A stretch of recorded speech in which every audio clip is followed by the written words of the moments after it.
Everything going is cutting in.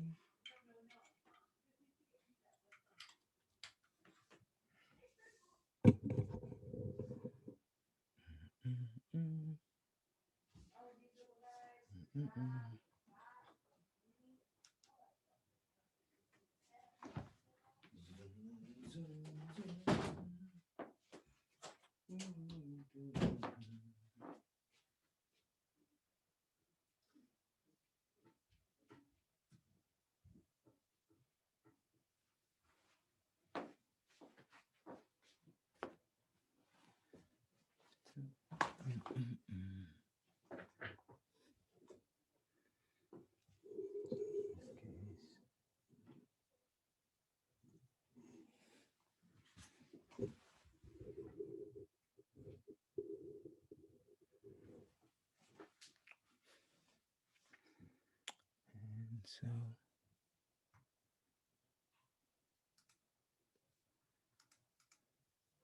oh, Karen, you are here. I'm sorry. I was waiting. Can you hear me?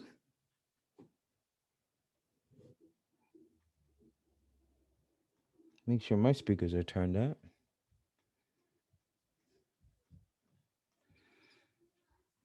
And they are. Is my audio? Yep, audio is good. I see channels. Let me test and play a website. Some Pandora. Make sure you can hear me.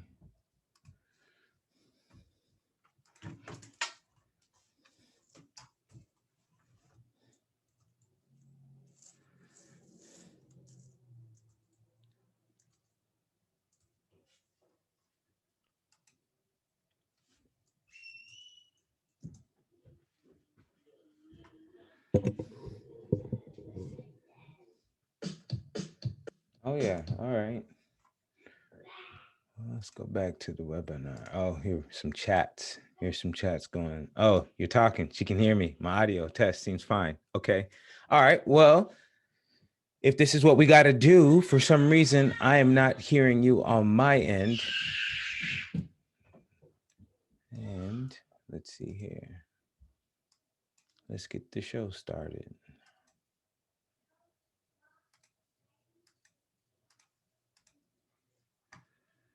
Let's see. Maybe.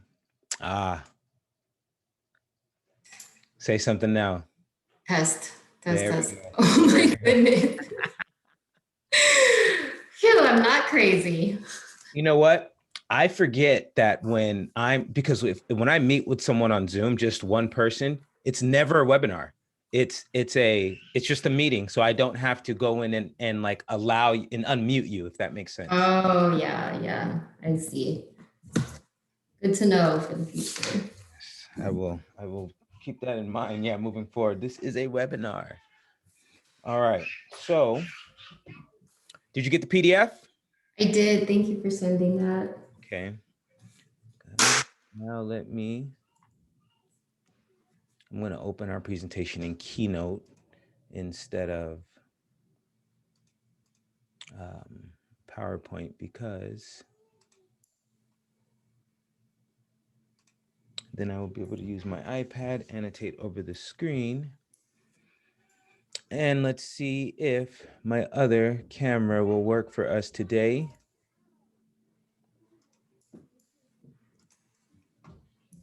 I don't know. How does that look on your end? Is it all right? I think it's all right. I'm cut off a little bit. So yeah, we won't work with that one today. Plus, you don't need to see me. You need to see the slides. So I just see your face and then some bokeh in the background. So it's okay. like really high quality. Well, thank you. I would hope so. Certainly cost me enough. All right, now let's go back to this one here though. That's like The wall and the whiteboard. yeah. Well, what you're seeing, you're really just that is a 50 millimeter shot. So you really just see barely to my left and to my right, and then it's kind of blurred in the background, so you don't really get to see all my nonsense on the board. All right, come on, Keynote. Has you pulled up? Yes, you have. And we are on slide 1. Oh, where was I? Planning process, management. How far did I go? Initiating.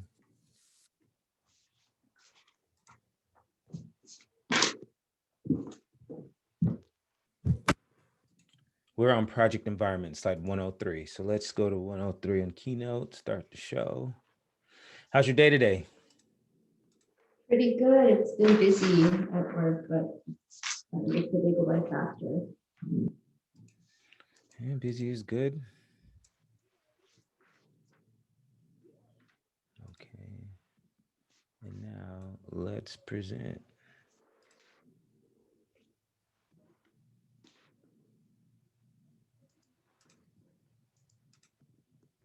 How are you doing today? Oh, today's a challenging day. What do you see? Do you see the slides or do you see the presentation? I see both slides and the time. Okay, so yeah, we need to swap the screen for you.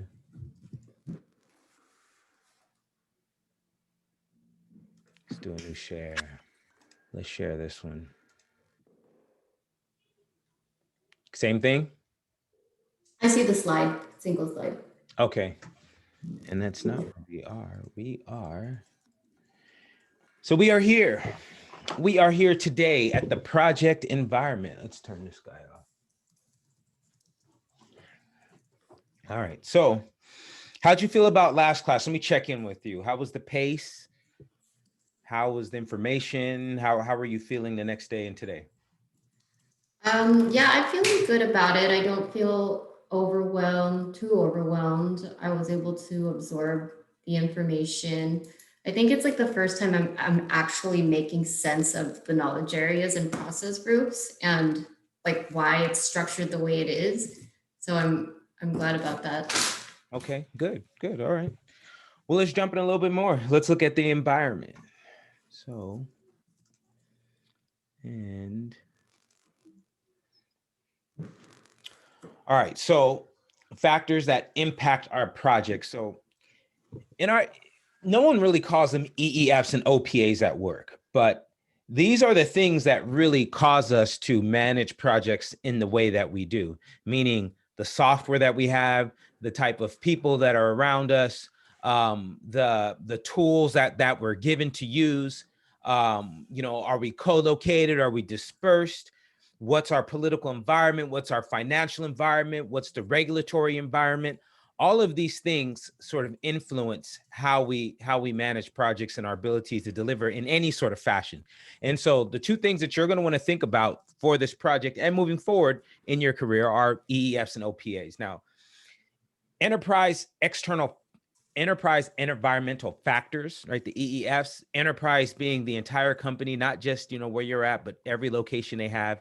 And then the environment, everything that, you operate in. So you don't really have control over the environment, right? You don't have control over like the temperature, the weather, where the building's located, what floor, like all these things, that aren't under your control are generally influencing the way you manage projects, even COVID, right? Being dispersed.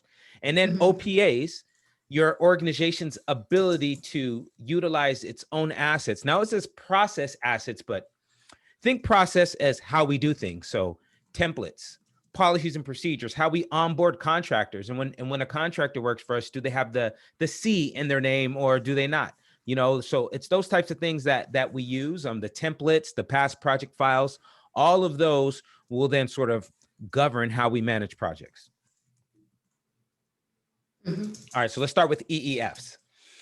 EEFs are defined as the conditions outside the control of the project team. So basically anything that's not in your control, right? That's really what you want to think about it for the exam. If it's outside of the project manager's control, it's an EEF. And I'm going to explain OPAs. I'll give you some examples, and then I think it'll become a little more clear. But, EEFs internally, this is the culture. So this is, say at your company, I'm going to assume that your company's not a hard show up at 8 a.m., wear a suit and tie, leave at 5 p.m. Correct. That's one thing. And then you guys are located all over the globe, right? You've got facilities or folks working internationally, which means that your infrastructure is pretty tight, You likely have a lot of cloud-based software. You're able to collaborate. And that's obviously what you guys are doing. So, and then IT, which is really separate from the company, right? Because you could be in a technology company, but then IT is, for every company has some sort of IT. Now, when it says IT software for this, think the project management software, right? They're not talking about, are we using, Microsoft Active Directory, and they're just saying, are you using Jira or version 1 or Rally? Maybe it's just a spreadsheet. Maybe you're using a Kanban board or Trello. I forgot what you said you guys were using, and it was interesting, and I think I wrote it down. Guide CX, no space. Guide CX, that's right. Guide, like GUIDE CX. Maybe I didn't write it down. I don't see it. All right, so that's what IT software is for the exam. So just remember that. Okay. All right, now externally to your company, we already talked about market conditions, legal restrictions, and you guys deal with that in doing a SAP software and dealing with PCI compliance, things like that. The databases that you may have access to, or other companies may have access to, and then you've got to have certain NDAs signed or whatnot. All of these things are outside of your control as a project manager. You don't really control that. Now, there are 3 times where we can actually update the environment as project managers. Only 3. And it's not even really us, but I'll say them now, and then when we get to those processes, we'll deep dive. But the 3 are when we acquire resources. That's a process. So resources could be people. As soon as you bring a new person onto the team, you've updated the environment. As soon as you've got the ability to secure, let's say, a conference room long-term, and now it becomes our war room, you've updated your team's environment, right? So that's the first way. The second way is when you, what we call, manage resources. And managing resources could be individual people, right? This is individual people, or what we call like manage project team members, right? Just manage the team. And so when you train people, when you help them deal through their problems, when you help them collaborate better with others, just do their job better, you've updated the environment, right? Because things are just easier, right? And then the third time is when we develop the team. And all 3 processes fall under human resources. All of them will come when we're during execution, and that makes sense. You can only update when you're actually, physically doing something. So the third one is when we develop the team, and that's, because we're training. So imagine if all of your team members take this same training, then afterwards the environment gets updated, because all of you will now speak a very cohesive language. You'll use new tools and techniques that you hadn't before. You will just manage things in a different way. So that's a part of the environment. And those are the only 3 times that we update them. But beyond that, for the exam, every other time, it's outside of your control. And then OPAs, we can update these. As PMs, we have a lot of influence. We have influence over policies and procedures, because let's say you need to onboard a particular vendor, and you need to onboard them quicker than the company typically has in their HR policies. And if the project is a high enough, project for the company, that person will get onboarded. All right. So, I mean, it's one of those things where it's like, we as PMs, as we create templates, management may say, hey, I like that dashboard that you created for your project. Let's make sure all projects across the board use this dashboard, right? So these we have control over. And these are the templates, the tools, policies, procedures, things where you just don't have to reinvent the wheel. They exist already. That's what an OPA is. All right, so let me give you a quick example of this. So you're here in the Bay Area, so you can relate to this. This was how many years ago? This is in I think it was 2016 or 17. I had a brief engagement with Uber, and they're near the Powell Street BART. And on the 14th floor, all of IT sat with all the executives. Now, it was really interesting because it was completely open space. And while you may see that with IT at a lot of places, you rarely see that with executives. They were not in offices. All of the rooms were on the perimeter of the building, and those were conference rooms and huddle rooms and breakout rooms. And they had a nice big kitchen. But the idea was, hey, we're no bigger than you guys. We're no better than the rest of the company. At least that's what they were trying to sort of get across. So now with that environment in mind, as I'm onboarded, for this engagement, I got to have an email address, etc. within there, you know, as I'm reading it, obviously it says, I will not be under the influence of drugs or alcohol, right? Like every company, that's standard. You can't show up to work drunk, can't show up to work high, okay? But when I go into the kitchen, into the break room, and I open the refrigerator, there's maybe 17 different microbrews I've never heard of, nice IPAs. You open the cabinets, there's, you know, bottles of, you know, gin, vodka, you know, people's desks, there's bottles of wine, Kahlua. I'm not saying people were drunk, but certainly the culture, the EEF, people drink at work. In fact, Thursdays at 4:00, 4:30, they would do this happy hour. Hey, everybody, let's go down and grab a drink, right? However, OPA says that you cannot be drunk at work. So when you see questions on the exam, it's going to talk about, it's going to say something to the effect of, you're project manager for XYZ company. You note that on Fridays, most employees work from home. Therefore, you decide to schedule all important meetings Monday through Thursdays only. This is an example of, and they'll say A, B, C, or D. It's like A, EEF, B, OPA, C, policies and procedure, D, culture. What would you pick? EEF.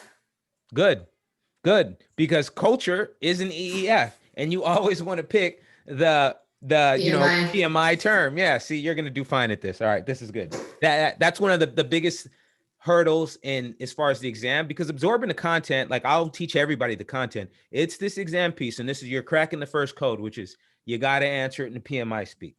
So good, it'd be an EEF. Now, if you'll get that same question, that'll be question 47. And then question 147, we'll turn around and say, company policy allows employees to work from home on Fridays. Therefore, you don't schedule any meetings. This is an example of, and it'll say A, policy and procedure, B, EEF, C, culture, D, OPA. And then you would choose the EEF. no, the OPA. So I kind of didn't tell you this one yet. The reason why I beat OPA, because now it said company policy. Oh, okay. Right? It wasn't just culture. This wasn't just like, you know, this is, I'm actually giving you a real example of this work from home. When I worked with Polycom way back in the day as a telepresence company, that was the case. There was nothing in our, you know, HR forms or anything that said that we could work from home Fridays, but that was just the case. Most folks worked home, you know, if you didn't get to work at 6:30, you weren't getting a parking spot up front, right? But on Fridays, you could roll in at 10 o'clock and you could get a parking spot right up front. So I mean, you know, it wasn't in the company policy. So if it doesn't say it if it doesn't say the company owns it, like it belongs to them, you know, that it's their policy, it's a procedure, it's a template, it's a mandate, you know, it's a rule, then it's an EEF. If it does say that it's one of those things, that it belongs to the company, then it's an OPA. Got it. Okay. And those are pretty, as we go through, like every process, all 49 of them, 47 of the 49, all they take EEFs and OPAs into account. So we will have 47 times to kind of practice it, and pretty much by the third or fourth one, you'll figure, you know, it sticks if it's not already. Okay. Would you say that OPAs are more of like documentation and materials than EES? Yes, absolutely, because it's the templates, it's the you know, it's the policies. The only thing that's an EEF that you know, I don't want to call this documented, but that the company owns would be the software that you're using, right? So I mean, while they don't own it, they license it. But even if you work for Microsoft, not every team in Microsoft uses Microsoft projects. Some of them actually use Jira or, you know, version 1 or Rally, right? Each team, they you know, they have a culture there. So that's the one that's an EEF, but OPAs are always going to be some policy, some document, some rule, some law, you know, that the company has. And, you know, and PMI won't really try to trick you on that. They'll be very explicit about the fact that, hey, people just kind of do this, or company mandates that people do this. And you'll be able to see that. All right, we're looking at organizational structures. I'm going to spend a little bit of time on this slide because you need to know this for the exam. You kind of need to know this in your head.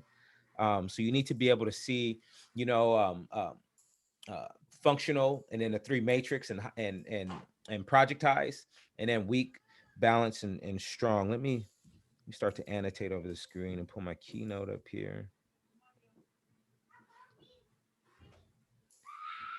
And so I'm going to use the backdrop of Home Depot, because I assume that everybody in their life at this point has been to a home improvement store, Home Depot, Lowe's, Ace Hardware, one of those, right?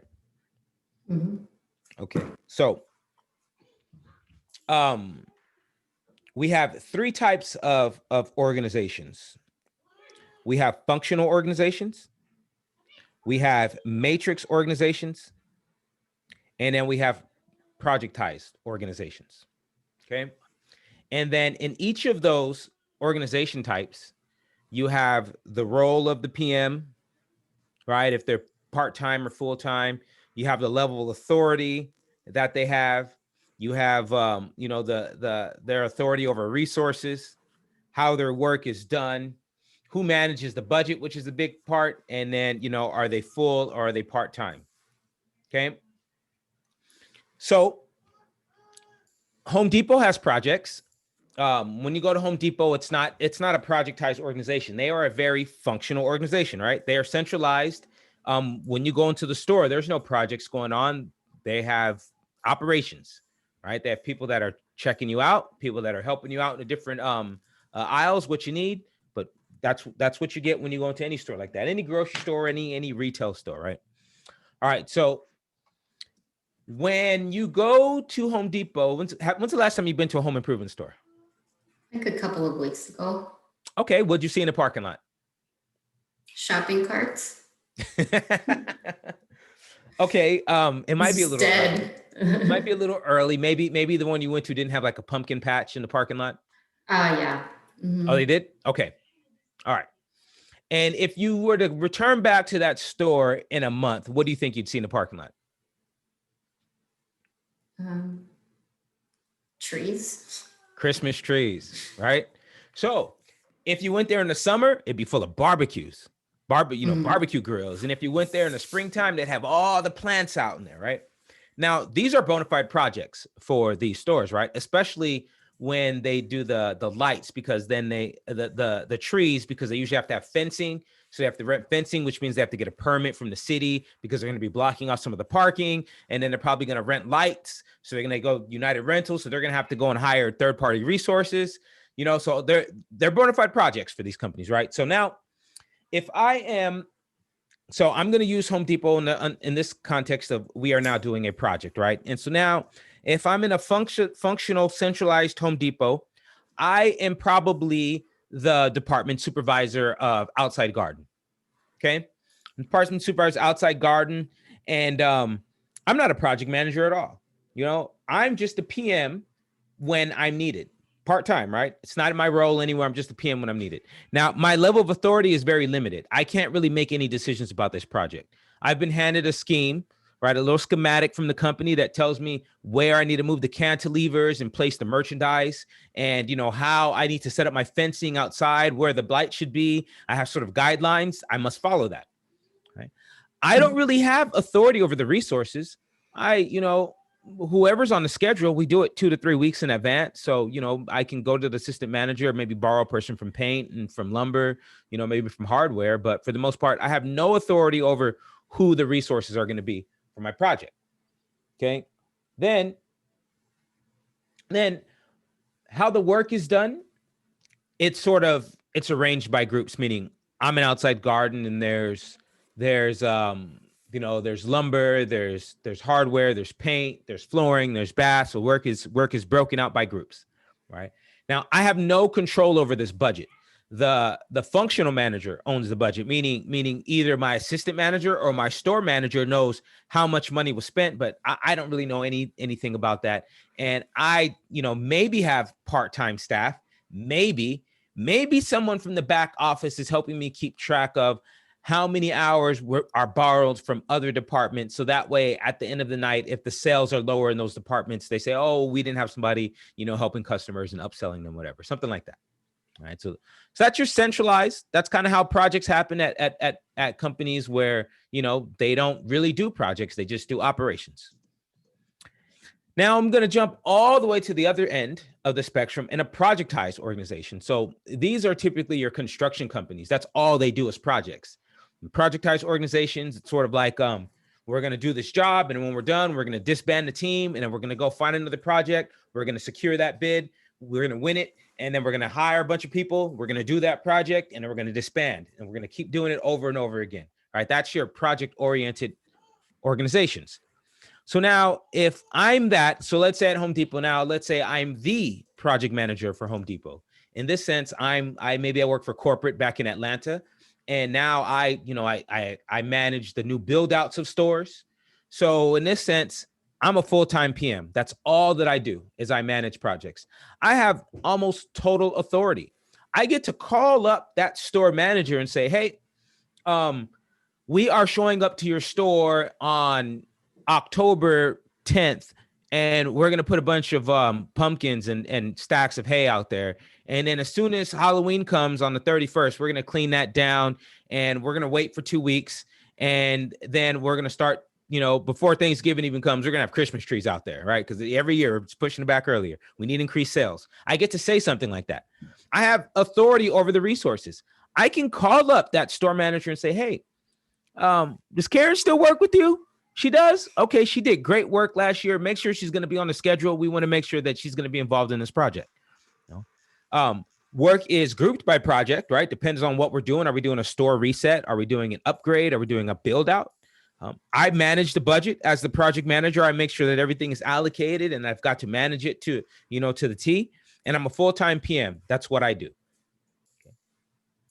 Now we have the matrices, right? There's a hybrid, and I'll get to that in a second, but PMI is going to test you on functional, matrix, and projectized, or what's being called project-oriented now for version 6. All right, so now in the matrix organizations, if I'm a strong matrix, maybe I'm the assistant manager, right? So now maybe I'm more than a department supervisor. I've got a little bit of authority. I've got a little bit of authority over the resources because I can just pull from any department. But as an assistant manager, maybe I have like 5 or 6 departments I'm responsible for, and those departments I can pull from, but I can't really just go to the other one. So my authority is moderate, but it's not totally high. Okay. Excuse me, I'm going backwards right here. Here's the weak. I'm going to go weak, balanced, strong. So in a weak matrix organization, I would be the assistant manager. And again, it should be a part-time role. I'm not always a project manager. It's just when it's needed, right? I don't really have authority over anything because it's the store manager's call. I don't really have authority over the resources, right? Maybe in my department, but just like little to none for my department supervisor. Whoever's on the schedule is on the schedule. If someone's not scheduled to be in at work, I can't just call them up, right? We don't have people that work that way. All right, work is still arranged by job functions. The functional manager, my store manager, manages the budget, not me. And I maybe have, again, folks in the back office that may assist me, but I don't have a project coordinator or assistant project manager or any staff or anything like that. Okay. Mm-hmm. Now, if I'm in a balanced matrix, I'm probably the store manager in this sense, right? Again, I'm part-time, but it is embedded in a function as a skill in terms of any projects that are happening at my store. I kind of need to head it up or delegate that authority to someone else. So, it's embedded in there. I have moderate authority. I've got enough authority over my store, but I don't really manage the budget that way. I have a store budget, but that's set. That's given to me by corporate, right? I don't really get to say how much this project's going to be. I just have to deliver this project within a budget that management's given me. Okay. And I don't really have authority over the resources either. I mean, I again, they are, it's a schedule. It comes out. I can certainly suggest to folks and I can ask, but for the most part, I can't force people to do anything. Work is still arranged by the function at my store, and it's mixed. I manage my store's budget, but again, these projects, when they give me the schematic, corporate tells me how much money I have or how many hours I can burn or I can allocate. And again, I can use some folks in the back office to help me. Now, if I'm in a strong matrix role, right, because there's matrix companies, and then there's just the 3 roles. If I'm in a strong matrix role, maybe I'm the district manager or I'm one of those. I'm the district manager. And That's what I do. I have these 5 or 6 stores, and I go to each of those stores and I, do what I need to do at those stores. If I need to overhaul a store here or upgrade one there, relocate a store in another spot. That's what I do. So that's part of my job. Although I'm the district manager, really, I'm the project manager for these 7, 8 stores, in my locale. I've got moderate to high authority. I can call up a store manager and say, "Hey, Karen and CJ, are they still working? Make sure, that they're going to be on the schedule."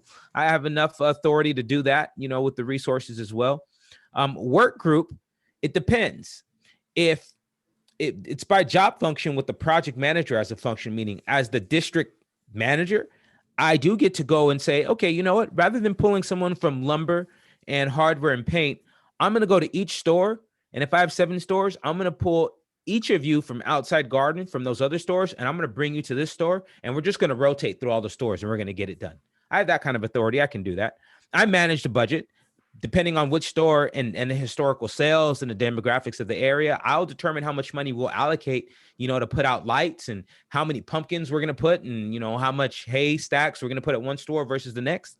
And, I have full-time staff that will help me to follow the permits when we do this stuff, when we, put up the fencing and we go rent the lights from United Rental. I will have someone that will help me make sure that all of my documentation is right, depending on which, age, J, or excuse me, that's authority having jurisdiction. I should just say which county, which city I'm in, right?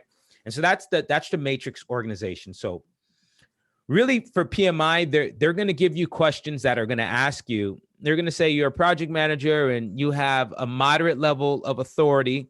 You also have a moderate level of authority with respects to resources, and you are a part-time PM. What organization structure are you working in? And it'll give you 4 of these choices. Without even giving you a choice, do you know which one it would be? You may not yet, but take a stab at it.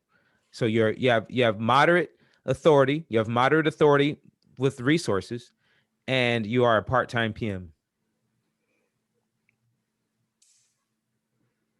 A balanced matrix. Good.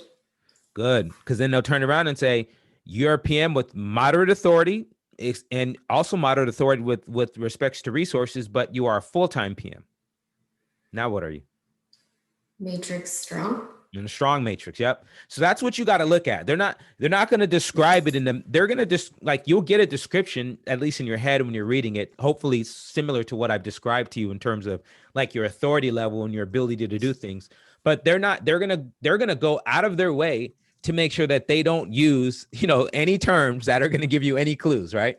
So they're just going to describe a scenario, but they'll be pretty clear to say, authority is low or moderate or high, right? Mm-hmm. You could have high authority, and you could have high authority with respects to resources, but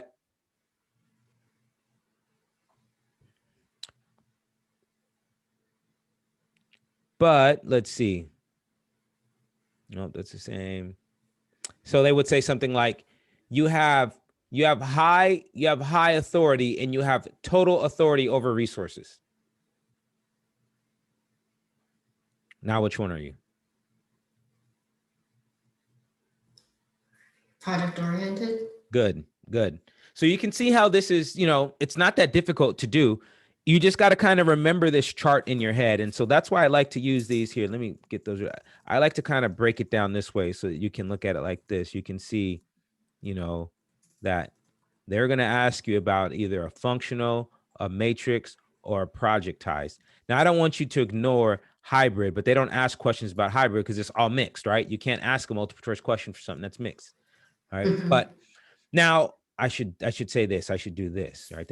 You won't get questions here, but they will say all the following except which are organizational structure types. And they'll say hybrid, project oriented, matrix, and then they'll give some other funky term, matrix soft, right? They'll do something like that. And so in that case, yeah, hybrid would be a question, but you won't get you won't get questions specifically about their role or their authority. Does that make sense? Yeah, that makes sense. Okay. Doesn't really get into it. Yeah. They're just going to say, high, low, moderate with respects to your authority or resources or managing the budget. And then you'll just have to like kind of know this chart in your head. Okay. What about what would their role be at Home Depot as a hybrid type? That's a great question. There, you know, it would be this would be if you're a project manager for corporate, and now you're going to go do projects at stores across the country. So it's going to be mixed because you won't necessarily have authority over those resources, but you'll be able to recommend. You won't really kind of like think about your role now. In your role now, you're a full-time PM. How much authority do you have? Not much. Not much. And then how about when it comes to resources? Not much. Not much. Well, I guess it depends on, what the request is.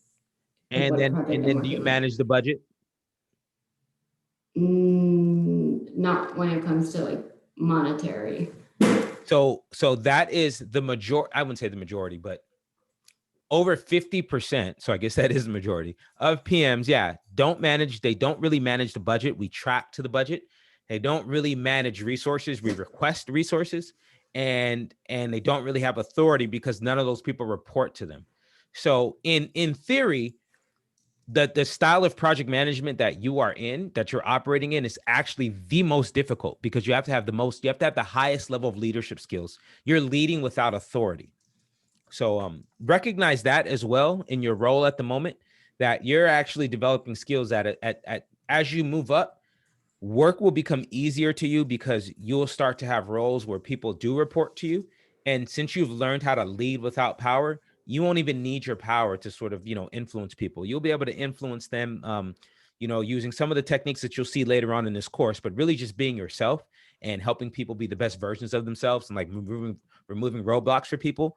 That's, as you move up and up and up, it actually, the work gets harder, gets more complex, it's more ambiguous. You have to drive more change. However, although you have more power, you don't even end up using it, so to speak. So I know that's sort of a long-winded version for the hybrid, but I mean, it's just, they wouldn't, I can't get you a question because they don't have those, if that makes sense. But how would they describe it? Yeah, it would be something like that. So it's like, you're not the district manager. You don't really have authority over those stores. While you have corporate authority, the store managers could still balk, and then you have to go back and maybe get corporate to say, oh, nope, this person's coming in, and you got to listen to them. Right. So, if they were ever to come up with a question like that, it would, they would have some sort of mix, but then you couldn't ask a definitive multiple choice question. I see. All right. So a PMO, do you guys have a PMO? No, we don't. Oh, okay. Yeah. Okay. So there are 3 types of PMO. So for PMI, a PMO is a PMO. It's just either supportive, controlling, or directive, right? So do you know what a PMO is? No, I don't. Okay. I mean, formally, I don't. So I mean, even what you see on paper is like, some companies have very formal PMOs, but ultimately it's this. It's and that's true because you guys are a startup, so you wouldn't have one yet. A PMO is sort of like this department. Think of it as the project management department. And it's where all the templates are housed. It's where all of the governance for how you have to manage your project. Do I need a project charter? Do I need a schedule? And what should my schedule continue? What are the minimum criteria for developing that schedule? What's the minimum criteria for my budget? Like, how detailed does it need to be and how often must I report? That's what the PMO usually does. And they'll help train you. They'll help, all the best practices, the lessons learned, they sort of house them together.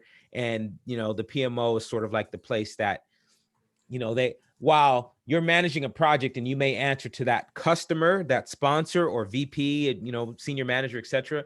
The PMO is then looking and saying, hey, Karen, you didn't have over the last 40 weeks, your project was lasted 39 weeks, but we only have 33 status reports from you. So that means 6 of the weeks you failed to communicate status to your stakeholders. 6 of 39 would be, I don't know, one out of 6. So that's like a 12, that'd be like a 14. One of 12 is like, 14%, something like that, right? So that means that you'd have an 86%. That's how what a PMO say. They will say that 86% of the time you communicate out to your stakeholders. And then you may have some metrics that they say, okay, you have to at least 80%. You have to it's either 80% or 90% or something like that, your budgets need to be updated. And, there's people that'll go in and they'll look at your documents and they check them and, a lot of oversight and a lot of red tape. So most people don't like PMOs. Not to say the least, but they're everywhere. Go to any large company and you'll find one. You'll find multiple PMOs. I'm going to give you Polycom's example actually, because they had all three. All right. So Polycom had what was called an ePMO or the enterprise PMO. And you could go to this PMO and say, hey, this is my project. And they'll say, okay. And someone from the PMO, usually a person that wanted to be in project management or is sort of moving up, a project coordinator, they would say, okay, I'll get back to you. And they'll go and they'll sift through everything and they'll find maybe some past projects that were similar to what you're managing so you can use them. They'll create some templates for you. If you need, if you want someone to create your deck, you'll give them all the data and then they'll give you back this nice clean PowerPoint deck, right? If you want training, they'll say, yeah, you can take CJ's training, but you got to pay for it and we'll reimburse you. Or they'll say, oh yeah, CJ's a vendor. That's great. We can pay for it directly. We'll open a PO and what day did you want to take, right? That's sort of a supportive PMO. They don't require you to follow any of their rules. They're just there. They got your back. Whatever you need, we'll help you. That's that's sort of a supportive PMO. Okay. Then during my time with Polycom, I managed what's called the rationalization program. So I worked with corporate IT, with finance, and what they call workplace solutions or corporate real estate, right? Facilities. And anytime they would spin up a new building or, relocate a building and manipulate the corporate footprint in some manner, I would have to work with those three entities and sort of manage the projects. And so if I used engineers from the IT department and I didn't go out and hire external engineers, let's say to draw up a design for all the cabling in a building, then I would have to adhere to a strict budget. I would have to use their Excel spreadsheet. I would have to let them know if I went 8% over or under, if I was going to come under budget, because then they want to reallocate those funds. So like 8% was on each side was their numbers, right? I have to, there was a time where I had to wave the white flag if you're, going to be more than 3% late, if you're going to be more than 30% early, right? So they had a big swing on that one. So very controlling PMO. They define the specific framework and method that I must use if I'm going to use their resources and manage projects for their department. Okay. Then I told you Polycom. I think I told you about this. If I didn't, Polycom has these EECs or Executive Experience Centers. So you could go in and see everything they have from, a mobile medicine cart where doctors are doing telehealth to the fully immersive suite where, 2 cameras and there'd be speakers and microphones strategically located in the ceiling. So that way, whoever's talking, the camera just automatically dial in on that person, right? You can see their full stuff and go play with it. Now that department had their own PMO and they would do build outs. And oftentimes when we would, do build outs for, 3, 4, 5-story building and, you're when you're hiring the trades, they come with their own project managers, right? So, you deal with the project manager for the high voltage, for the low voltage, for the furniture, for, all of these different pieces and aspects of the project. And oftentimes, they have service, let's say, this is the way that we're going to install it. And then it's guaranteed for, X amount of years or months, something like that. But oftentimes that PMO would say, nope, I need you to install it in this manner, in this way. Not worried about your guarantee or your warranties. I need it done the Polycom way. This is going to be for an experience center, et cetera, et cetera. So in that sense, someone from the PMO would go down and tell other project managers how to allocate their resources, how to execute the work getting done. So when you're taking an exam and you see questions, PMO is a PMO. It's just going to say, hey, your project manager for XYZ company and the PMO has provided you with a few templates.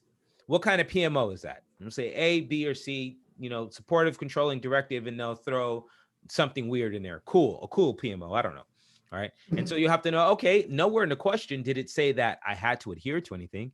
And nowhere in the question did it say that the PMO was managing my work. So they must be supportive.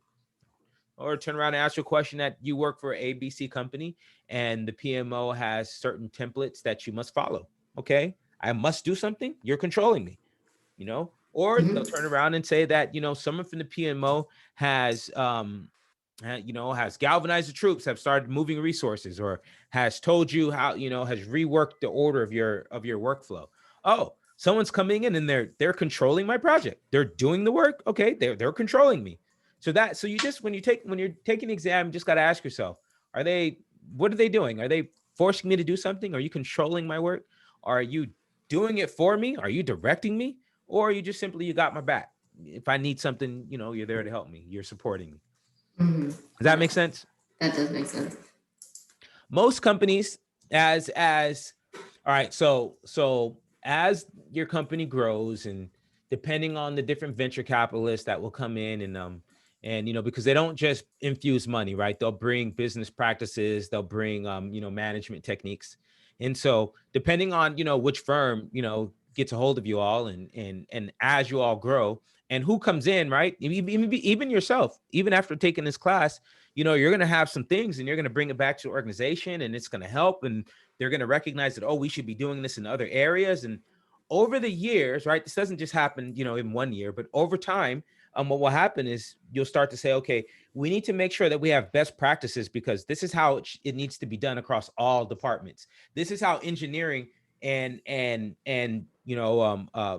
implementation should, this is the best practice for how they communicate, and the documents that we need from them and that they need from us.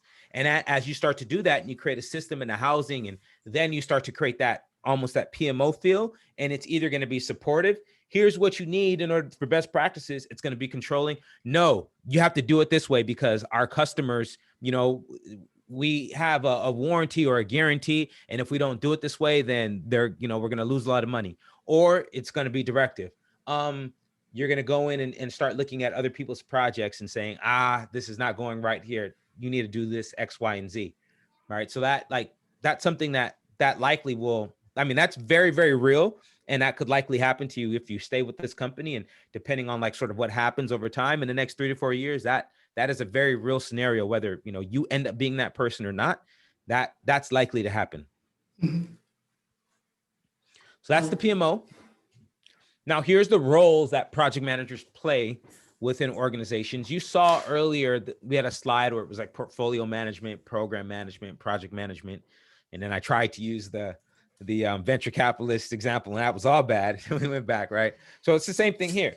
You got now program and portfolio managers that they're responsible for completing, those, what we call here strategic initiatives, and then the benefits, delivering the benefits that those initiatives are meant, to provide. And then the project manager is responsible for making sure that an objective is complete, that will provide the benefits of a program that strategically aligns with the organization's intent, right? And so that's the roles. We're here, and if you don't have a PM, then there's some project coordinators. Do you guys have lower level PMs, like assistant PMs or coordinators or project expediters, anything like that? No, we have an analyst. Okay, that's right. Yeah, who kind of just like a general, he just provides support to the team generally. Okay. And then the sponsor. The sponsor is anyone, you see how it says providing project resources, whoever's footing the bill, that's the sponsor, whoever's paying for this thing. Even if it's internal project, it's usually some, senior manager, director, VP, that's like, their cost center is paying for it. So that's the idea of the sponsors, like whoever's, spearheading this thing and paying for it. It's really paying for it, because sometimes someone might pay for it, but then they'll designate someone else as like their proxy to oversee it. And so in that case, you'll have multiple sponsors, but for the exam, whoever's footing the bill is going to be the sponsor. Remember that. Okay. And then stakeholders are anybody can be a stakeholder. You are a stakeholder. Your teammates are stakeholders. Anybody whose interest, all right, I know it says who's involved. All right. Anybody whose interest, all right, anybody whose interests are positively or negatively impacted, they are a stakeholder. So if you have some interest in this project and automatically, you're a stakeholder. Doesn't mean you don't have to have anything to do with it. You're not building it. You don't have to work for the company. But if you just have an interest in this project, you now become a stakeholder. And as a project manager, I need to know about you because you may do something that will derail my project. I don't know. Right. So all folks who have interest in a project are stakeholders. All right. So let's check out a case study and then we'll go through. So I will let you read this for a couple minutes. Just give me a sound when you're done.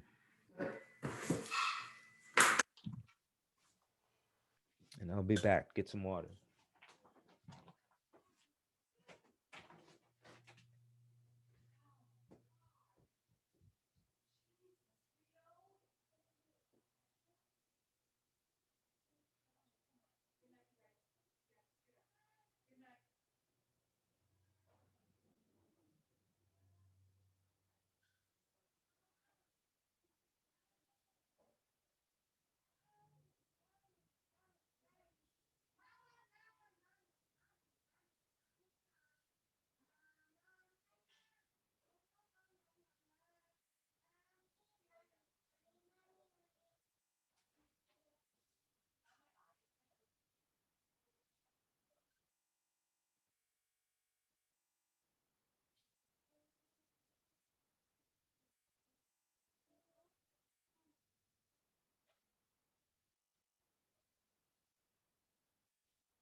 All right.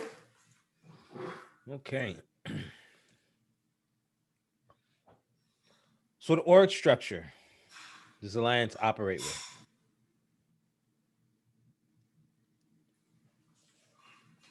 A balanced matrix. Okay. What type of project management office does Alliance have?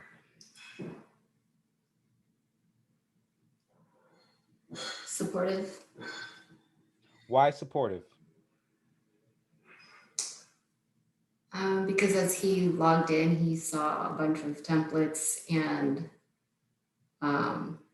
like documents that have already been done for hundreds of other projects. Okay. Okay. And why and what type of inputs would the documents in the project management hub be considered?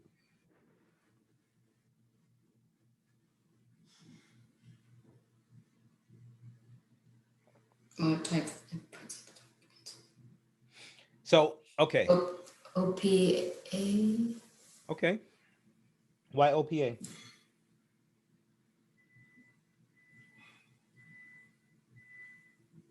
Um, because they consisted of policies and procedures and lessons learned. Beautiful. Got them all right. So Wow. Yes.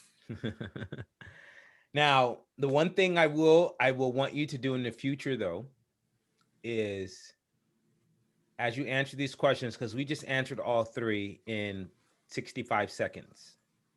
Remember, you have 72 seconds per question. So, excuse me, I want you to say, okay, let's say supportive because he had all of these documents and templates in there and it's not controlling because it didn't say that he had to use them, and it's not directive because they weren't talking about anything in his project, and they didn't discuss, and it's not hybrid because there's no such thing as a hybrid PMO. So therefore, yes, it is supportive, right? I want you to always make sure you have to eliminate answers before you pick the right one. That's Okay. just the. Now it sounds like you're a pretty good test taker, and you're gonna figure some of this stuff out really quick. But I guarantee you that the strategy for passing this thing on the first time is eliminating the wrong choices as along with choosing the correct one. So I'm gonna keep bugging you on that because like every class I have to bug everybody all the way till the end, and then they remember. So no worries. Now we get to the role of a PM. So PMI developed this talent triangle about 3 years ago. It was the beginning of version 6. And the talent triangle is in direct response to PMI polling, was it 385,000 businesses, and asking them, what are you looking for in a project manager?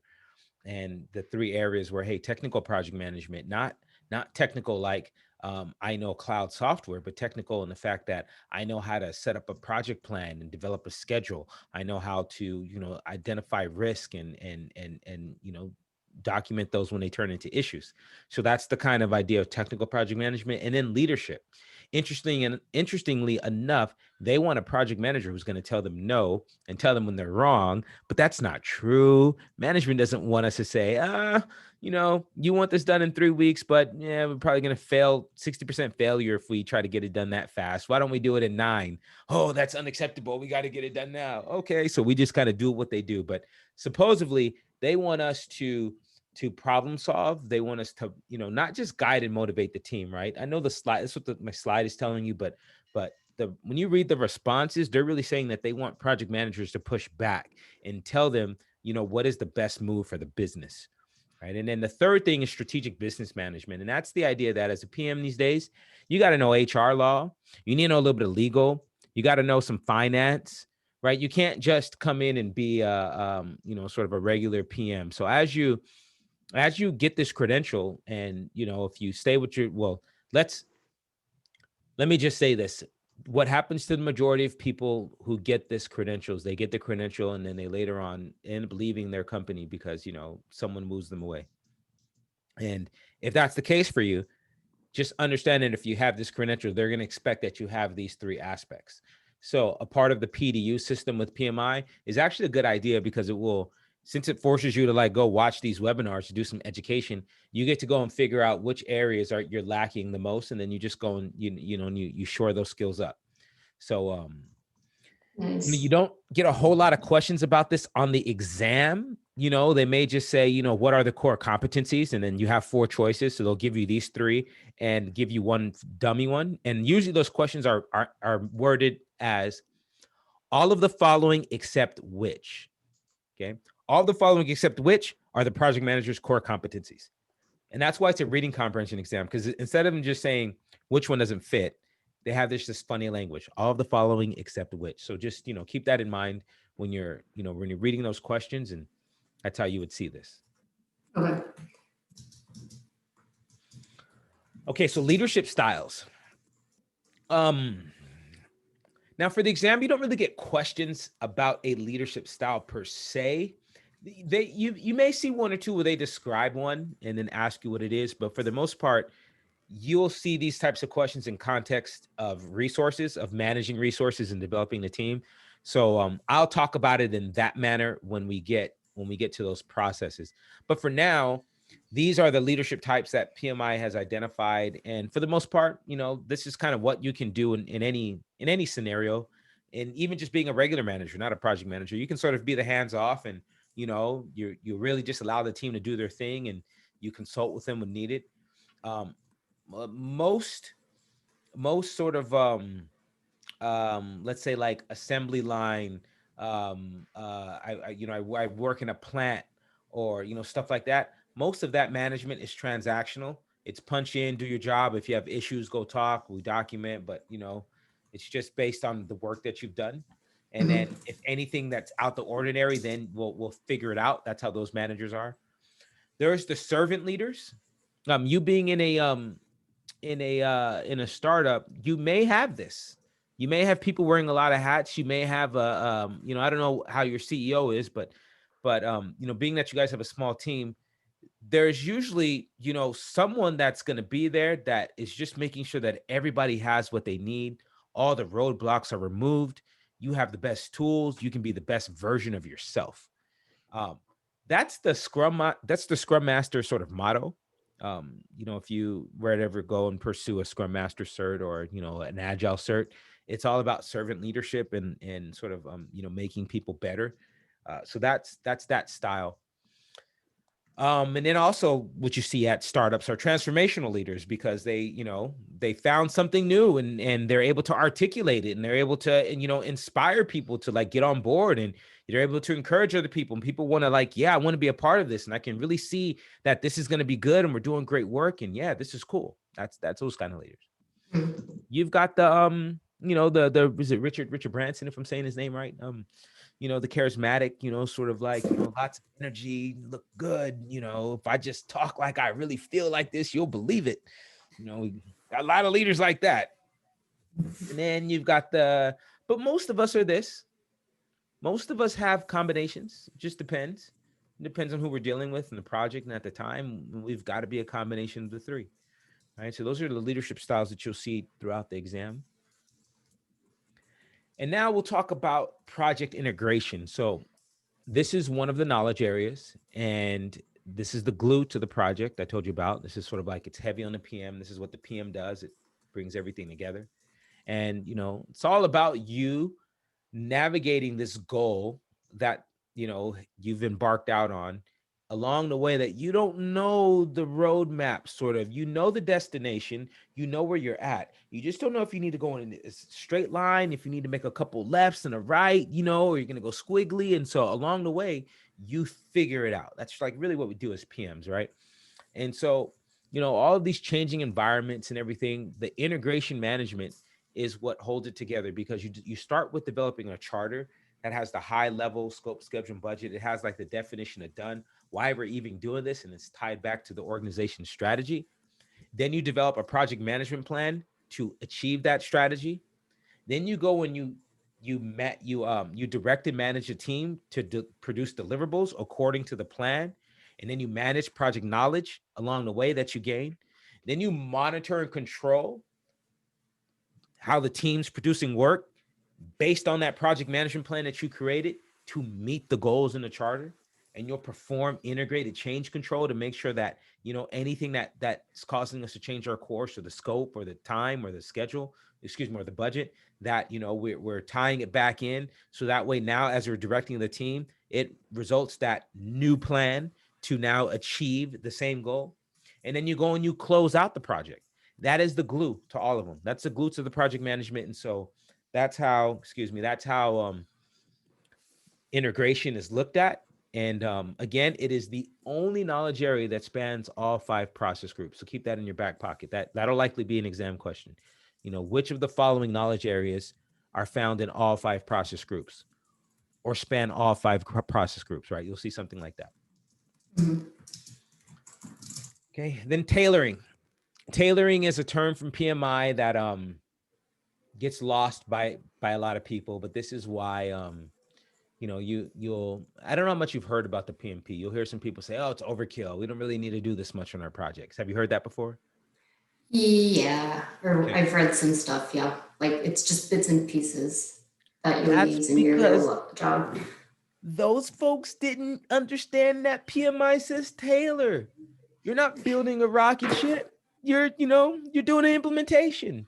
So use the processes that you need. So tailoring means 2 things. It means choose of the 49 processes, choose the ones you're going to use, because they don't expect you to use all 49.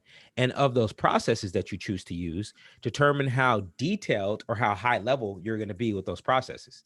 And you'll see what I mean about high level in the process as we get to them. But you don't always have to do a process formally, and like identifying stakeholders. That's something that you could just do in a room with some people, either by yourself or with some other people. Send some emails across, ask about some folks, come up with your own strategy. It does not have to be this big formal meeting and produce this big formal document. right? So that's what tailoring really is. It's like just sort of figure out what your project needs and then go do it, right? And so you can leverage your PMO because they should have, by the way, for the exam, the PMO will always have, and we're going to see this tool and technique, expert knowledge, right? Your PMO will always have expert knowledge. So keep that in mind. So that's why we'll sort of we'll work with them. And experts within the organizations, we're going to hear terms like the SME, or subject matter expert. Do you guys use those terms? We do. Okay. Yep. And then best practices, right? So that's what tailoring means. It's like, just, you don't gotta do it all. Do what you need. Okay. So here's your life cycles. And then you as a PM will select the life cycle. So if you think about the implementations that you do, I'm going to assume that you've had some implementations that had to have 2, 3, 4 phases, and some that are just one phase straight through. And depending on what you've been handed, you'll go in and, either the company will already have a best practice as to how to do it, or you'll make a determination on, and as you talk with the client and you guys sort of brainstorm, you guys will come to that agreement. So that's sort of what the life cycle is. It's if you choose to do waterfall, which is what we're learning now. And the reason why it's called waterfall is because it's sort of like we do everything in initiation, then we come back and do everything in planning, then do everything in execution, then monitor and controlling. And so it's like that waterfall approach, right? Um, and in Agile, and you're familiar with that, it's just the idea of like, we don't need to plan out the whole thing, make a roadmap, plan out, cycle 1 and 2 in great detail, and then lose what you learned from cycle 1 to plan out cycle 3 in great detail. And cycle 2, use that to do great 4, and so on and so forth. So that's the idea there, iterative and incremental. And PMI will talk about that. Like, iterative and incremental are two separate things. You can do an iterative project and actually run it in waterfall fashion, and you can do an incremental project and actually do it in waterfall. It's when you do both iterative and incremental is when you get agile. So iterative being, we're just going to do the same processes over. We're going to have a sprint planning session, because the PO is going to bring a backlog that's already been groomed.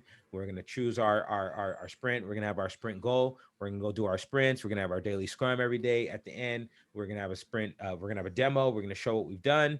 Then we'll do a retrospective afterwards. Hopefully along the way, the scrum master and the PO, we're doing some backlog grooming because it's going to grow 15% at the end. And then we'll reprioritize it and we'll do another cycle of that. And we'll just iterate. And as we iterate, we'll build this piece and then that piece and then this piece and then that piece and then this piece and then that piece, like Tetris, right? And so that's where you get a true agile form. So just keep that in mind too. You have to have both iterative and incremental builds in order to be considered agile. Got it. Then we got the phases, right? All projects will have some, either a single or multiple phase to it. And just know that every project phase will use all 5 process groups. What are the 5 process groups, by the way?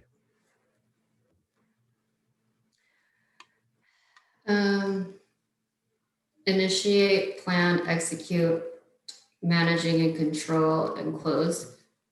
Close, monitoring, controlling. What did I say? Oh, managing. Oh. And by the way, that's what PMI will do. They will say, what are the 5 process groups? And they'll have A, B, C, and D. And they'll all list, A, B, C, and D will all list the 5 process groups. But 3 of them, one of the processes will be off. Like, one of them will have initiating, planning, but it will say managing and controlling projects. One might say initiating, planning, doing instead of executing. It'll say doing, monitoring, controlling, right? So they really, this is the standard of project management. And there, you expect that you will get that question. Everyone gets that question on the exam. That's the only standard, is that 5 process groups. All right, so that's okay. It's only session 2. We're not even past day 1 yet. All right, we've got to have. We will complete day 1 in like the first or second hour on Saturday. Right, so I don't expect you to know like too much. I don't expect anybody to know anything after day 1, anyways. And you're already doing well, so just keep that in your mind too. Sweet. All right, but as we have these phases, every phase will use all 5 process groups. So let's imagine, let's imagine we work for Apple and we're going to make like this iPad. Okay. All right. So we'll have like a feasibility study, that's one phase, and then we'll maybe have a design, phase 2, and then maybe we'll have a build, right, and then full scale production, right? And so maybe during the feasibility study, we're saying, hey, do we have the raw materials? You know, can we find that? Do we have the talent? Do we have the people in this locale? You know, and based on the, you know, the laws and the regulations, can we produce this, you know, in a cost-effective manner, right? And so if yes, okay, great. And then that will close, right? So we would have started that. We'd have planned out how we're going to go find out all this information. We'll go do it. We'll monitor, control the you know, the outcome, and then we'll close it. And then we'll say, okay, yes, we do have the raw materials. We do have the talent. Then let's go do it. So now we start working on a design, and then different types of resources do that design, right? We need folks to do AutoCAD and stuff like that. So now we'll plan that, how we're going to design it, and we'll go execute it and get those types of resources. And then we'll go monitor, control that, and then close it. So you can see how every phase, regardless of what you're doing, is going to get planned, initiated, planned, right? Because if we find that there's no raw materials or we don't have the talent, then we're not going to initiate a design. We're not going to spend money on that, right? So every project will get, and every phase will get initiated, planned, executed, monitor, controlled, and closed. And that will be, you know, another question on the exam too. Okay. Okay. Any questions so far about that? No, that makes sense. Okay. And then these phase gates, and phase gates are just really like management points of when they say like you can go through. So if I go back to that example of we're doing a feasibility study, and let's say we've concluded the feasibility study, but the project's not done. Okay. Management knows that we have the raw materials and that we have the resources and we have the talent to do it. However, we have not completed this project because we haven't done the, you know, we haven't got our findings and, you know, aggregated it all and sent it to marketing, and they blessed us with a very beautiful PowerPoint presentation that we then had a very formal presentation to management with all that. We haven't done that yet. However, they know that, you know, the outcome. And so already the design has been started, right? And now that's sort of like overlapping phase as you get through, right? So that's what the phase gates represent. You either have like a gate, like, did you complete it? Yes. Okay, now you can do the design. Or some companies may say, oh, you've already done that. Okay, go ahead and start the design, even though we're completing the, you know, the PLC, or the, you know, the feasibility study. So that would be an overlapping phase, right? So that's what these phases are. And yeah, that's pretty much it. I mean, I know it's not written down on there, but there's overlapping phase, or it's just phase to phase. Only two types. Any questions on that? No.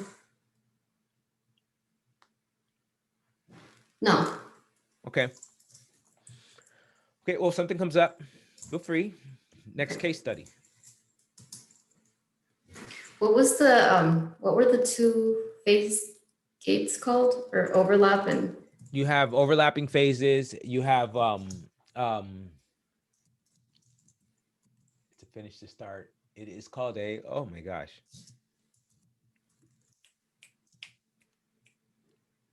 It's gonna come back to me. Come on, CJ. Yeah, it's a finish to start with. I'm gonna have to get my pin block. Get the pin block when all else fails. Having a brain fart.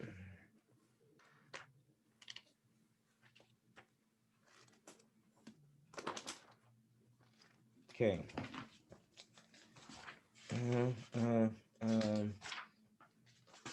So I need to go somewhere around page 126. 132 is just too far. Project scope.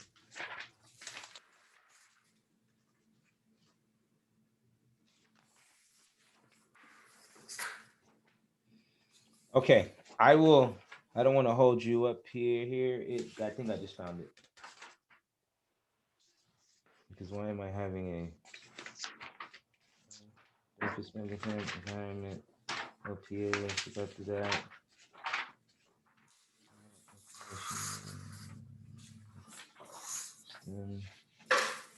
Man, this is gonna bother me. Okay, are you reading? Are you reading this? Oh, I'm sorry, I'm here.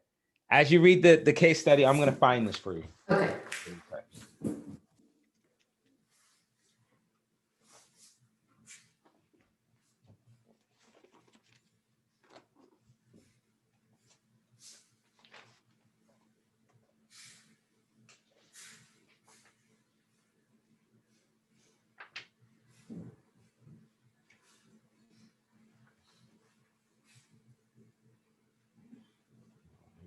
720,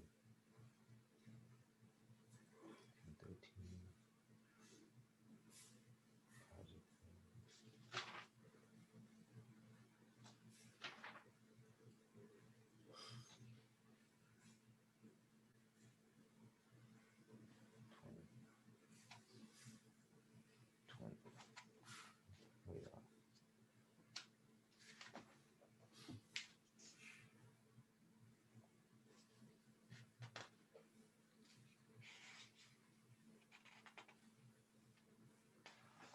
Oh, that's right.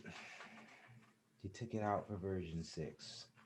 We're not doing that anymore. Too much legacy knowledge. Let that one go. I'm not teaching that anymore. No more. Okay. It's just go or no go. All right.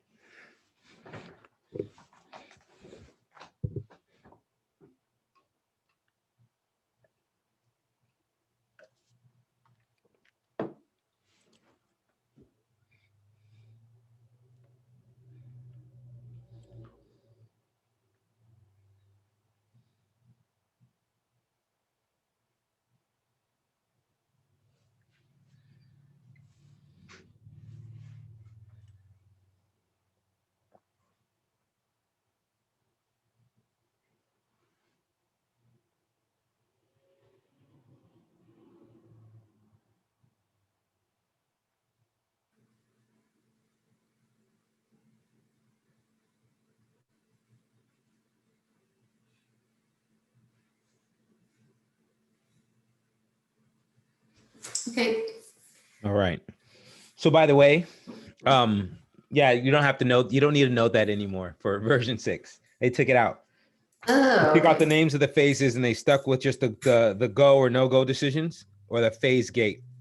Right. And Okay. we did have stage gates and kill points, but those weren't the terms. I'm gonna still go look it up at our break because I just want to know.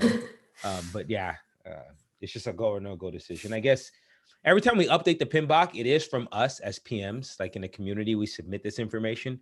So it's just, nobody really uses the terms anymore. Okay. So Lloyd recommends that all PMs understand their projects and select the ideal mix of processes that support their success. What kind of approach is that?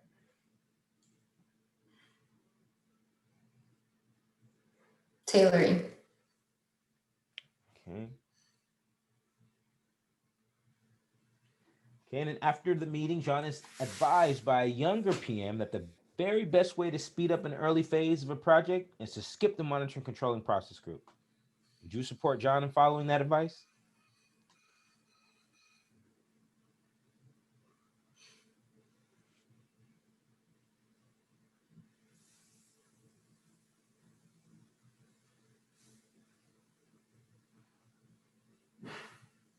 No. A. Why not? You said, Because, oops. Yeah, you got it though. But yeah, tell okay. me, what was your why? Because each phase or each project, yeah, each phase as part of a project needs to go through every process group. Okay, good. Good. All right.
All right.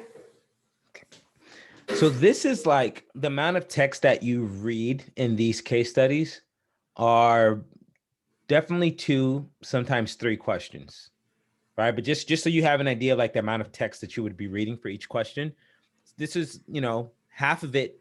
If you cut this in half, this would be 2 questions. This could maybe be 3 questions. Or I shouldn't say maybe. This could very well be 3 questions. Like each paragraph could be a question, the size of a question. Let's see. We have sort of one. Oh, you can't see my mouse when I do that, but you can see this. So yeah, we have, let's see, one there, like, it kind of looks like 2. That'd be a paragraph, and then that could be a small paragraph, just to give you an idea. Okay. All right, so what approach should John have taken in response to the VP's request?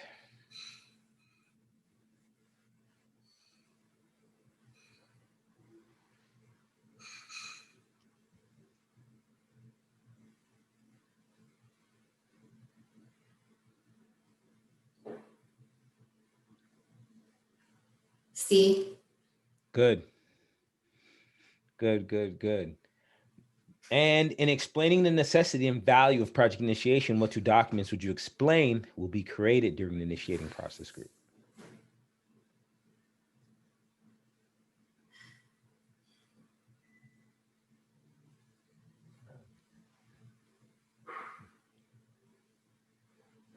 A. Okay, good. No. No? Yeah, A. Okay.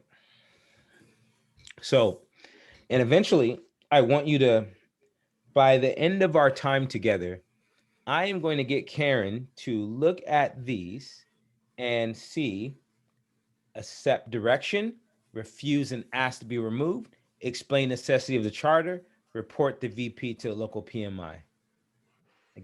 Eventually, I want you to be able, like, when you see the questions, that's what you should see, because everything after that's fluff, right? So like, just as you get going on this, I already want to plant that seed in your mind now that's how you'll need to sort of decipher the questions too. Is like, all right, what are you really asking me? What should I do? Should I accept the direction? Should I refuse and ask to be removed? Should I explain the necessity of the charter? Or should I report the VP to the local PMI chapter? Okay. All right. Now we are actually at the processes. All right. So we're going to actually now get into the 49 processes. Now, the initiating process group, we'll start with develop the charter, and we'll do identify stakeholders, and hence the waterfall. We'll do that, and then fall down here, and then come in, fall down there, and right. And PMI maintains that even though there's only one closing process, it's still a process group, because every company has their own sort of stuff that you must do to like fully close out a project, right? Like PMI has what every project needs, but then every company has like their own extra stuff to close it out. Like, oh, we got to pay vendors, or, we want to submit a claim to get money back, if you're in construction and they didn't do all the work, stuff like that. So, all right, but these are the processes that you'll memorize, all 49 of them, and you'll memorize them in order, going, develop charter, identify stakeholders, develop project management plan scope management, collect requirements, define scope. You just go in order, just like that. And you'll memorize all of these.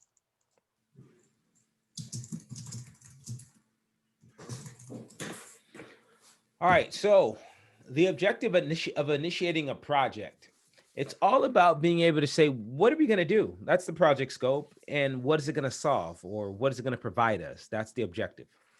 And you want to get formal approval. So you need signature, you need sponsor sign off from PMI.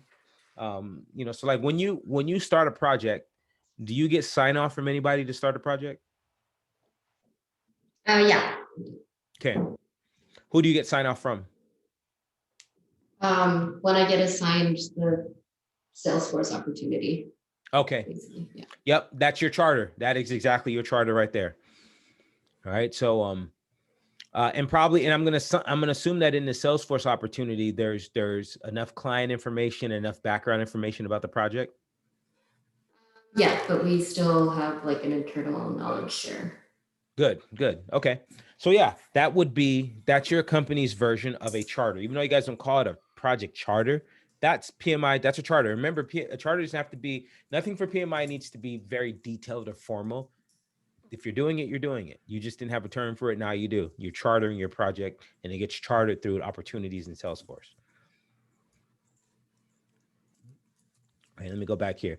So one of the outputs here, we want to get that charter. We also need to identify all the stakeholders. So it would be something like, I don't know if you guys do something like this, but okay, then in Salesforce, you may then be able to say, okay, here is this company. Here are the people that we're going to be working with within this project. Here are the internal resources that we have. Like here's other departments that it might touch. And now you have an idea of all the different stakeholders who will play a role in this project. And so that's something that you would do sort of in this process group as well. Aligning stakeholder expectations isn't, so this really happens in the charter, right? I know it's put down here as a third bullet, but when you identify stakeholders, that's something that you do internally. In fact, like a stakeholder register isn't something that you share with a lot of people, right? You don't want the general, when I say general public, I mean outside the team, even sometimes your project team members don't need to know who you consider to be, they have a high level of authority and they have a high level of interest versus these people. They have no authority, but they got a lot of interest, right? You have 4 categories, and it's something that you kind of keep close to your chest, because you'll think about and you'll write down how people may react. And quite frankly, sometimes people don't want to hear the truth about themselves, right? So they don't need to see this document. Yeah. But aligning the stakeholder expectations happens in the charter, because that's about us saying, hey, here's our goal and our objective, and are we on the same page? Okay, so let's look at this process group.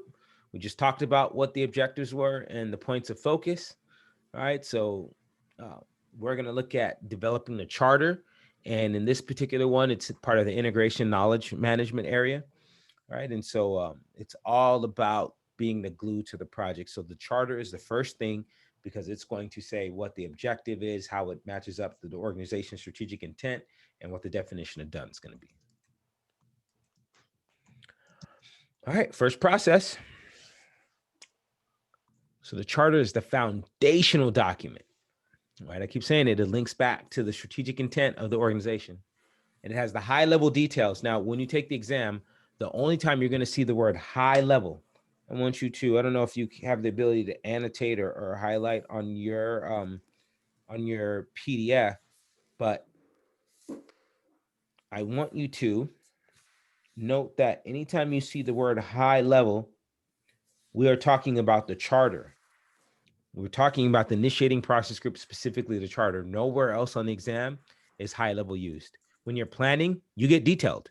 There's no time to be high level when we're planning, at least not in a waterfall project, right? So high level, the only time you're going to see that is here with the charter. Got it. Okay. And it's high level. It's like, why are we doing this? And what do we need? And how long is it going to take? And how much money? And what could happen? And, what must we stay, in between, our boundaries? What's our lane? And, how do we got to get it approved? And what's the true definition of done? Who might be involved? All of this is in a very formal charter. And then the sponsor needs to sign it. So that could just be email approval, or, yes, but we need to have some sort of authorization from PMI. Not a lot of companies do this. It's not a common thing to have a charter signed, but it is something that PMI wants you to know. With no approved charter, there is no project. Now, every single process that we're going to see 48 more of these slides that show you the inputs that a process needs, the tools and techniques used on those inputs in order to produce outputs. Okay, so every process has inputs that we use our tools and our techniques to create outputs based off the inputs. Okay. All right, so we'll use our expert judgment in gathering data. We'll use our interpersonal team skills to run meetings. So that way everybody can discuss the business case, the benefits, any contracts that exist. What are the things that we're operating under, the EEFs? What are the things that we have that are going to help us, the OPAs, or could hinder us that we might need to change policies and procedures, the OPAs? And then let's produce a charter and an assumption log. Mm-hmm. So here's kind of a look of a charter, just sort of a standard charter, and, might have a name and sponsor's name and, why are we doing it? summary milestones and goals. All right. So, you know, not all charters look like this, and you know, yours is a form view, right? Because you're viewing it on the screen within Salesforce. So, you know, you don't have to have all this information, but you have enough information that tells me, okay, I know what the goal is, I know what my authority level is. It's been approved by my company and by the client. And the definition of done says that we must implement X, Y, and Z in this manner by A, B, and C date or something like that, right? So that's sort of like what we're trying to achieve here. And then an assumptions log, do you guys keep one of these? Not at this company. I did this at Facebook. Okay.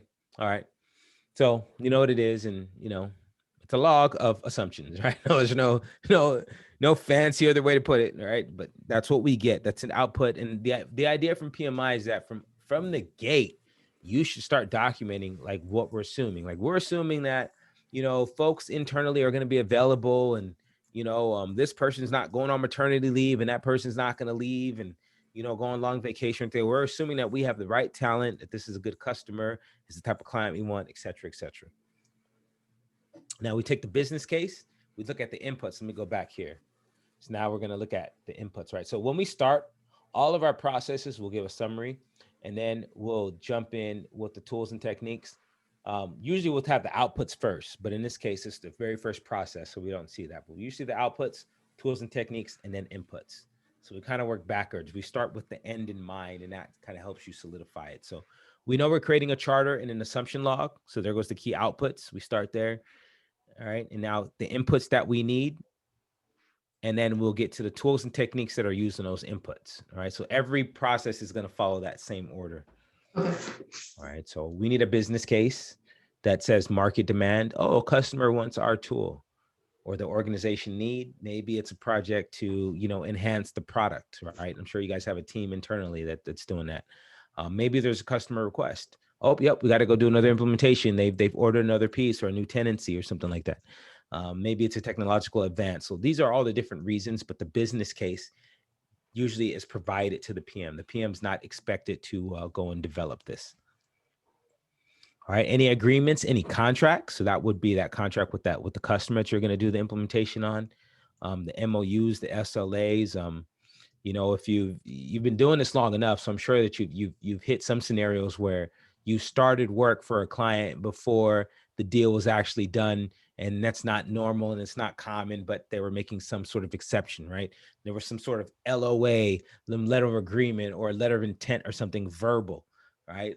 But any agreement, you got to take that into account when you're developing the charter, because you're going to say, yeah, we're doing this thing, but hey, by the way, we don't have anything signed with these guys yet. Like, does anybody, are we, you know, have you been in that scenario where people are questioning, like, hey, these guys haven't even paid us yet, and we're doing it, right? So that's, you know, that's sort of your verbal. You got to take that into account. We take the EEFs and OPAs into account, sort of, all right, well, you know, well, what's our recourse for that? Or, you know, are we even allowed to go and do work for them? Or, okay, this is a government client, and so now we have to think about, you know, who are we going to send to them? Maybe they want to see full scale credit scores for people and credit reports, because, you know, we're going to have access to certain information, right? They want to see what's the political climate like, you know, are people, you know, cutthroat at the organization you're working at? You know, is there a governance framework, or do you bring the governance framework? So we'll take all that into account. And then what does the organization have? You know, so like working at a startup, there's probably not a whole lot of templates that exist. I mean, just what's there, but you know, there's not like 20 years of templates and historical information that exists. So the OPAs may be thin. And so, you know, a lot of it is based on creating an environment where you can bring in highly talented people that can come, they bring the process with them, and they create these assets for the company. Right? That's kind of the idea that EEFs and OPAs play within an organization. So we'll take that as an input when we're starting a project, and then we'll use our expert judgment. And expert judgment isn't, so like you as a PM are an expert in stakeholder management, configuration management, change management, scope management, now, you know, all of those different things. And then you bring in the other SMEs, subject matter experts, if you guys use those terms, right? So you bring in those people in so that they bring their expert judgment, and then you'll interview people. You have conversations, or you have focus groups. Now, I want you to just dial in on this one, because for focus groups, in like standard industry, let's say the music industry or the movie industry, focus groups is very specific. It's 6 people from completely different locales.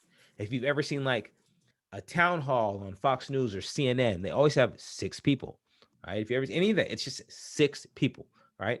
For project management, a focus group is 2 or more subject matter experts, right? So as long as you have 2 people that have the same domain knowledge and you have 2 or more of those people, you have a focus group. And by the way, they do not need to be experts in the sense, but it just means that they know the most at your organization. So they are the subject matter experts. They may not necessarily be the experts in the field, but they just know the most at your organization, right? So anytime you have 2 or more subject matter experts that share the same domain knowledge, you now have a focus group in the eyes of PMI. So keep that in mind. Okay. All right. And then interviews, brainstorming, things you do. So those are tools and techniques, right? It's for how we gather information and extract it from people. And then we have to use our interpersonal skills, right? We got to manage conflict because some people are gonna be like, no, we can't do the implementation as fast. Or if they're not gonna, allow us to have access to this, and it's gonna make that harder, right? So there's gonna be conflicts you have to manage. There's gonna be facilitation you have to do in terms of getting people asking questions that you know the answer to, but you need this person to hear it. And that becomes even, exponentially difficult, as you probably are aware, when you're doing it virtually, because at least when you're at an organization, you had a couple people you're sitting together. Now that everybody's dispersed and it's totally in the cloud, that level of facilitation needs to be tight. You have to really show up to your meetings with, agendas and exactly what we're going to do and what we're talking about and prep people. It just takes a little bit more of that. And then especially meeting management as well. If you might get the, oh, no, you go, no, go ahead. Okay.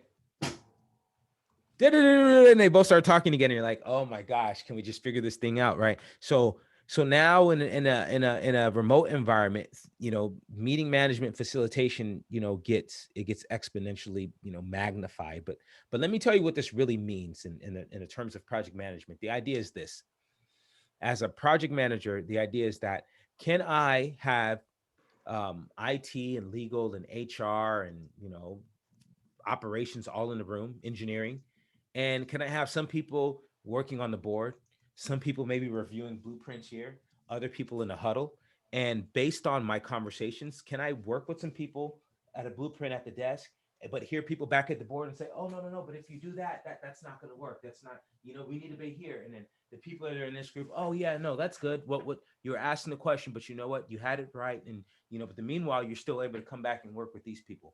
That is the true essence of cross-functional facilitation of a project manager. That's the hallmark of what we do. And that's going to come up on the exam. So right now you're seeing facilitation, but because that's the sanctioned PMI word, PMI reserves the right. If you remember on day one, I said I have to legally say this to you. They reserve the right to test your material not in the PMBOK. So for instance, we see the word stakeholders, but the exam will talk about key stakeholders. So I'll make sure that, I cover all this when we go through. Another one of these is facilitation, because you're seeing that here, but you will see the exam will use the term cross-functional facilitation. And what they mean to say is that you as a PM need to be able to speak IT, speak legal, speak engineering, so that at the end, everybody understands the same thing. Does that make sense? Okay. All right. Next case study.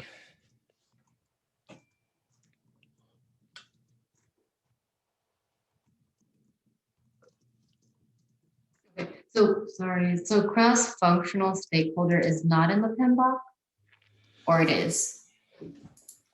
It's not, just like key stakeholder, okay. Like that term is not in the PMBOK, but it's like key stakeholder littered throughout cross-functional facilitation, I meant, sorry. Yeah, cross-functional facilitation. That specific term is not in the PMBOK, but you'll see it throughout the exam. Okay. And let me check myself. V6.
Okay.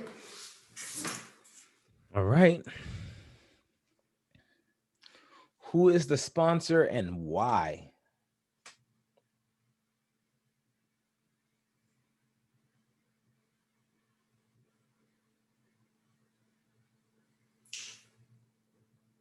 D. D, the controller. Okay. Why? Just because I remember what you said about whoever's footing the bill is the sponsor. Okay. Okay. What? The charter template is considered is what type of input? That template. It is D. Okay. Why?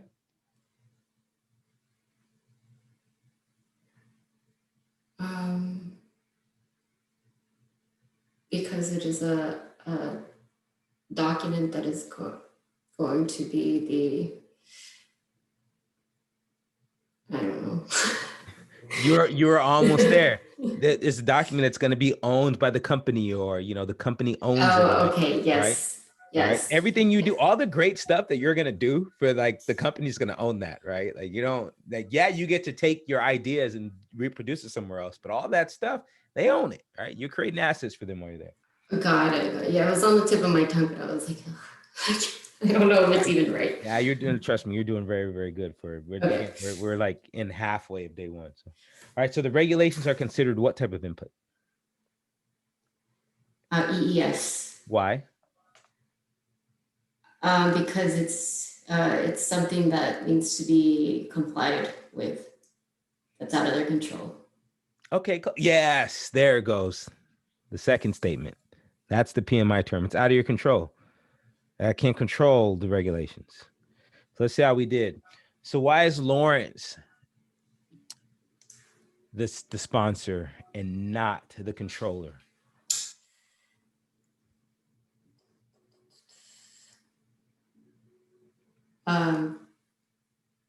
Because John is going to be working with his organization.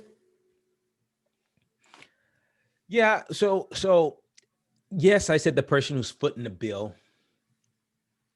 So I'm not even going to amend that because that's true. Now the controller has the final say on large expenditures of resources, but it didn't say that the controller owns. So like that word owns, that's your clue. When you're taking the exam, when you see terms like that, that's your clue that, okay, the ownership, this person owns or governs or maintains, or the buck stops with them, or any kind of term that sounds similar to that. That'll help you figure out who the sponsor is. I see. I know I Okay. mentioned the money, but when you that's why it's always important to eliminate, because you could eliminate A, you could eliminate C, and then you would be down to B and D as a 50-50. And maybe I've told you you got to take 5 or 6 practice exams. The first 3 or 4, you'll pick D. And then eventually you'll get to the point where you're like, okay, I need to find out who owns it. It is B. All right. So it's just a natural progression. I think you're actually probably going to get there quicker, maybe like 3 to 4 exams, just how you're doing now. But we'll see. We've only a small sample size. You could be having beginner's luck. I don't know. All right. So stakeholder management. So now we've developed the charter. Now let's identify stakeholders. And this is the second thing that we do when we initiate a project. So now we're going to go and we're going to look for all of the folks whose interests are going to be positively or negatively impacted by the project, right? That is the best definition of a stakeholder.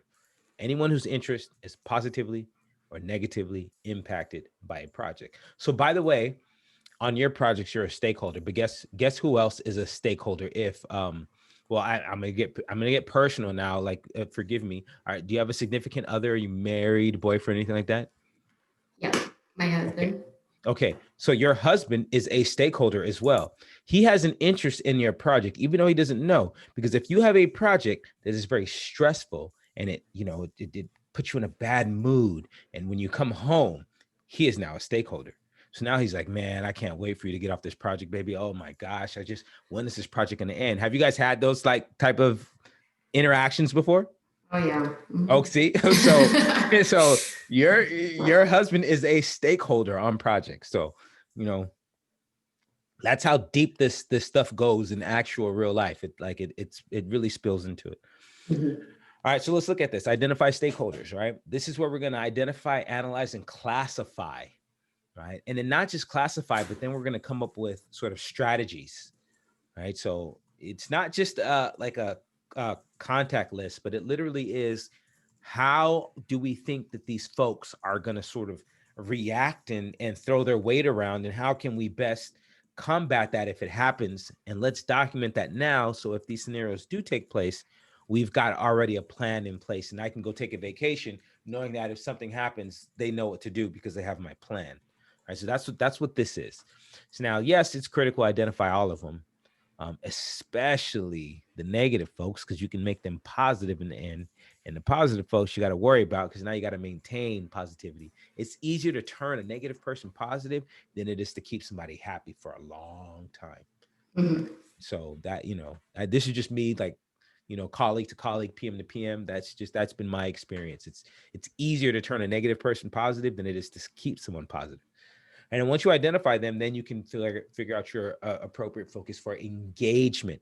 We will see a stakeholder engagement plan. There's a process.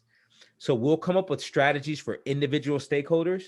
And then we have this big, sort of Excel spreadsheet that has all these columns, and then, name, internal, external, all that stuff. And then how might they react in certain scenarios and what we would do. Now, when you're done with that, we can come back and we can go develop some plan for how to keep these people engaged, meaning I need to keep you close to me. If you're a negative stakeholder, I need to be seeing you all the time, because I got my finger on your pulse. I need to know how you're feeling and what you're thinking and what you're going to say, because I want to be able to influence that in a positive way over time. All right. So that's Mhm. the idea of engagement. We'll come up with this, but really it's so that later on we can develop an engagement plan. All right. So here's what we're looking at now. We want to develop a stakeholder register. We may get some requests for change based on, like, oh, those two people do not work well together. We got to make a change. Or, oh man, they've assigned me these particular engineers. Well, they don't do well in this particular field. So, we've got to make a change there, right? So you may get some requests for change. You may update your approach. Now, we haven't even gotten to any of these plans, but remember that when we're in planning, all the processes are in play. We are going to show them to you in sequential order, but all the processes are in play.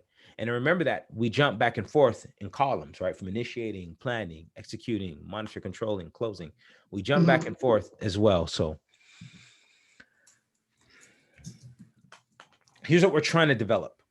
We want to create a stakeholder register that has, who the people are, what they do, and how they can derail or help your project, right? The influence is key. And maybe not as big in the types in terms of implementations, because of, you guys are installing something. So, like, usually it's you're their best friend because you're their savior. You're going to give them something new, and then when you're done implementing, it's like, yay, great, right? And the people that are building it, you don't work with. You work with the people that are implementing, right? So now, Mhm. if you work with a client where they want some features or functions that you guys don't have, but they're a big enough client that, eventually this stuff gets put on your product roadmap. Now, all of a sudden, the engineering department is now a stakeholder to your project. Mhm. Because you're like, damn, every time Karen goes and does a project, her customers seem to ask her for something, and she got to come and add this to my thing. And I was doing this, and now I got to do that. And so then they actually become a negative stakeholder oftentimes, right? That Mhm. can happen. So we got to think about these things, and we go and identify this and then perform some analysis on it. And what we'll take into account in order to figure it out, we'll start with the charter. The charter in the business case is going to tell us all the people, at least internally, who's, at least going to be interested or who potentially could be. So we'll figure all that out, just using the charter. We'll also take, it says in business case, we'll also take contracts. Who's my client? Who am I talking with, right? I need to know that as well. Have folks requested change? What changes are coming about? I need to know that as well. I got to take that into account. And in any communication or stakeholder engagement plans, if I have a communication plan and there's some people who are expecting information from me, Well, they are now stakeholders as well. And I need to go and evaluate how they may react if they don't get their information at the right time, or if they get the wrong information, or if they get information that they perceive to be something that they don't like. Right. So it's like that. That's what we got to do there. We'll use, you've seen data gathering already, right? So that you're going to see some of these same tools and techniques over and over. Right. So we're going to gather data. We're going to interview folks. We're going to hold focus groups and say, hey, all right, senior engineers, in your experience, which part of the company when we do implementations are affected the most? Who's the people that usually, are complaining or yell the loudest, right? We'll ask these types of questions. Well, in this type of implementation or this type of product, if something goes wrong, who's our quality people? Who's going to help us? Who's our service line folks? Who's my rep? You likely have somebody or some context already within your company that, these are my go-to people when I have a question or if I have a need, right? So that's all data gathering techniques. That's what you do. And you figure out how to get the information. And then you go and you analyze it. This is PMI's favorite word, analysis. It Mhm. means double check, measure twice, cut once. Data analysis. Go look at your documents and double check, see that you didn't miss any stakeholders. Go back and look at those contracts. All this data that you've gathered, go double check it and make sure you didn't forget anybody or you didn't overlook anybody or you didn't ask the right questions to figure out other people that you might not have known. Right? So that's Mhm. the analysis side. It's from PMI, it's measure twice, double check. And I'm recognizing that I did not give you the background of project management. I need to do that real quick because it's going to make sense when I say some of these things. So um, let me see how many more slides. I want to start now. Yeah, I do. I still do. Okay. Even though we're in the middle of this process, I want to jump back for a second. Okay. Okay. The history of project management. Do you know it? I do not. Okay. So project management started in the 40s. It was started by NASA. So you can tell people that you officially do rocket science, by the way. All right. And so started by NASA, and they borrowed the methodology from the construction industry. And that's where we get this very linear sequential design. Set up the foundation, frame up the building, put the roof on, do the interior finishes, do the exterior landscaping, grand opening. Every building follows that same linear sequential design. It has not changed. What's changed are the materials, the machines, the processes, but for the most part, the phases and the process of creating a building have not changed. So PMI took that and they used it to create software. This methodology was used to create software, big government software, right? So how are we going to, create all the systems that communicate with each other when we're sending a rocket ship to the moon? We're going to send man to the moon in the 60s. Okay. So PMI started in the 40s and by the 60s, they got it. Okay. Now, what's the biggest risk that we have in this world?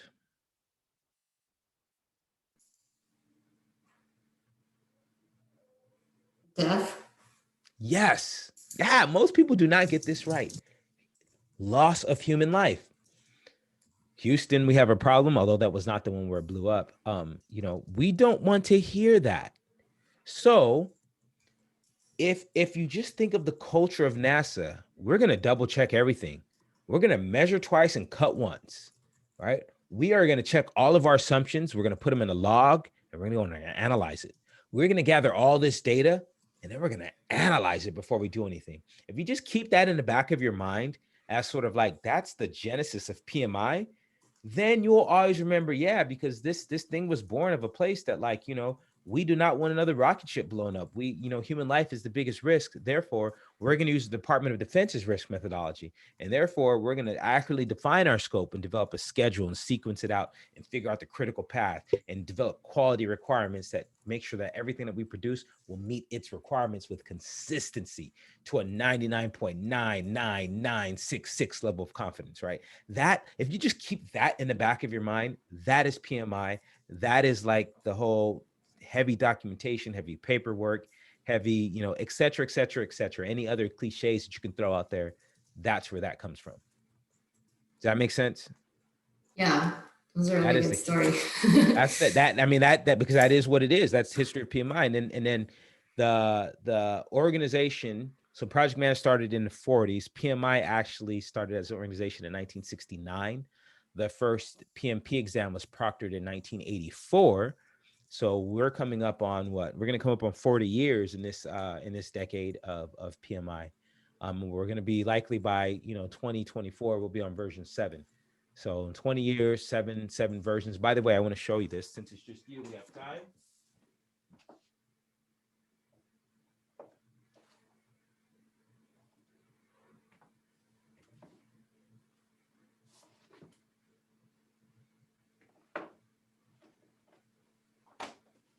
This is just for you.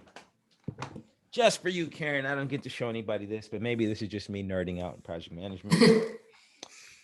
This is the first PMBOK guide. Look how thin this is. Wow, I'm so jealous. This is the first copy of the PMBOK guide, right? And then here's the hard back cover, but again, you can see how thin it is. By the time we got to the 3rd edition, I do not have a 2nd edition. I'm searching for one. By the time we got to the 3rd edition, we started to get thick. And then now to the point where we get today at version 6. And you can kind of see, how the difference in size. But just over the years, we went, project management was this. Wow, that's crazy. Right? And now, right? So we've come a long ways in our profession. And but to help you pass the exam, knowing that background of PMI is going to help you, because you're going to answer every question with that in mind. When you practice project management using these tools that you're now going to be gaining, you're not going to practice project management with that in mind, right? You're going to use all the new stuff, but for the exam, you're going to keep that in your head. All right, so now back to this.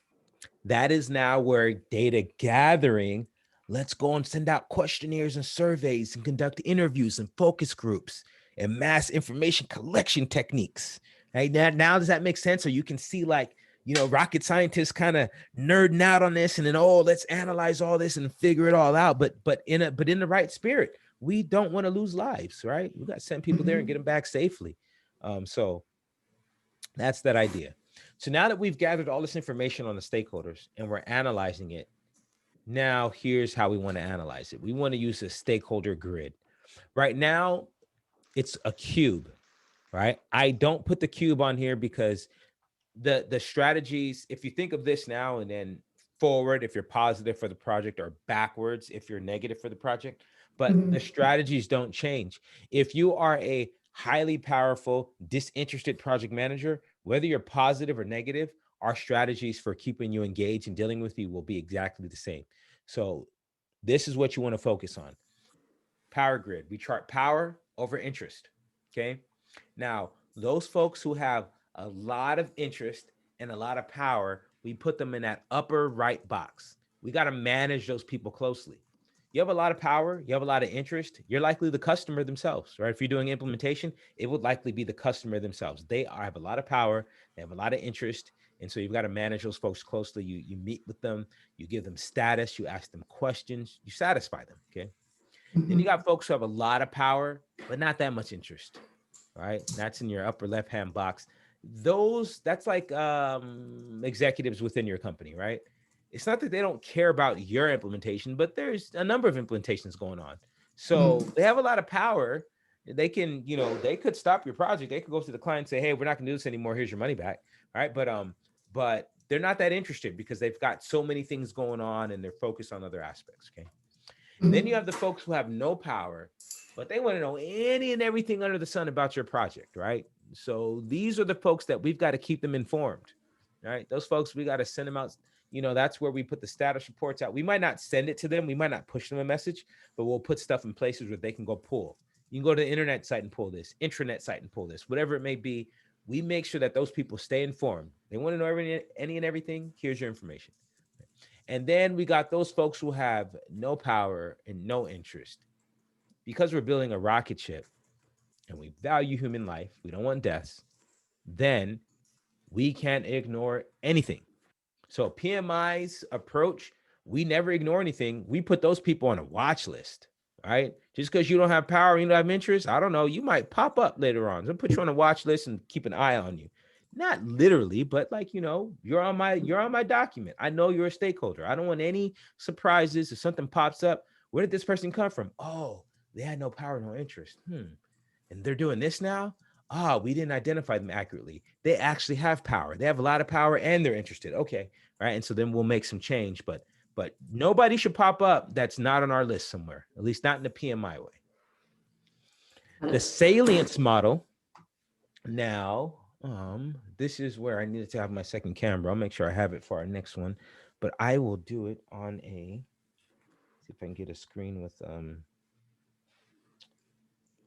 has a lot CJ, of what was the last group? The ones that are on the watch list? they have low power, low interest. Oh, okay. That'd be influence impact. No. So far I was only talking about the power interest grid.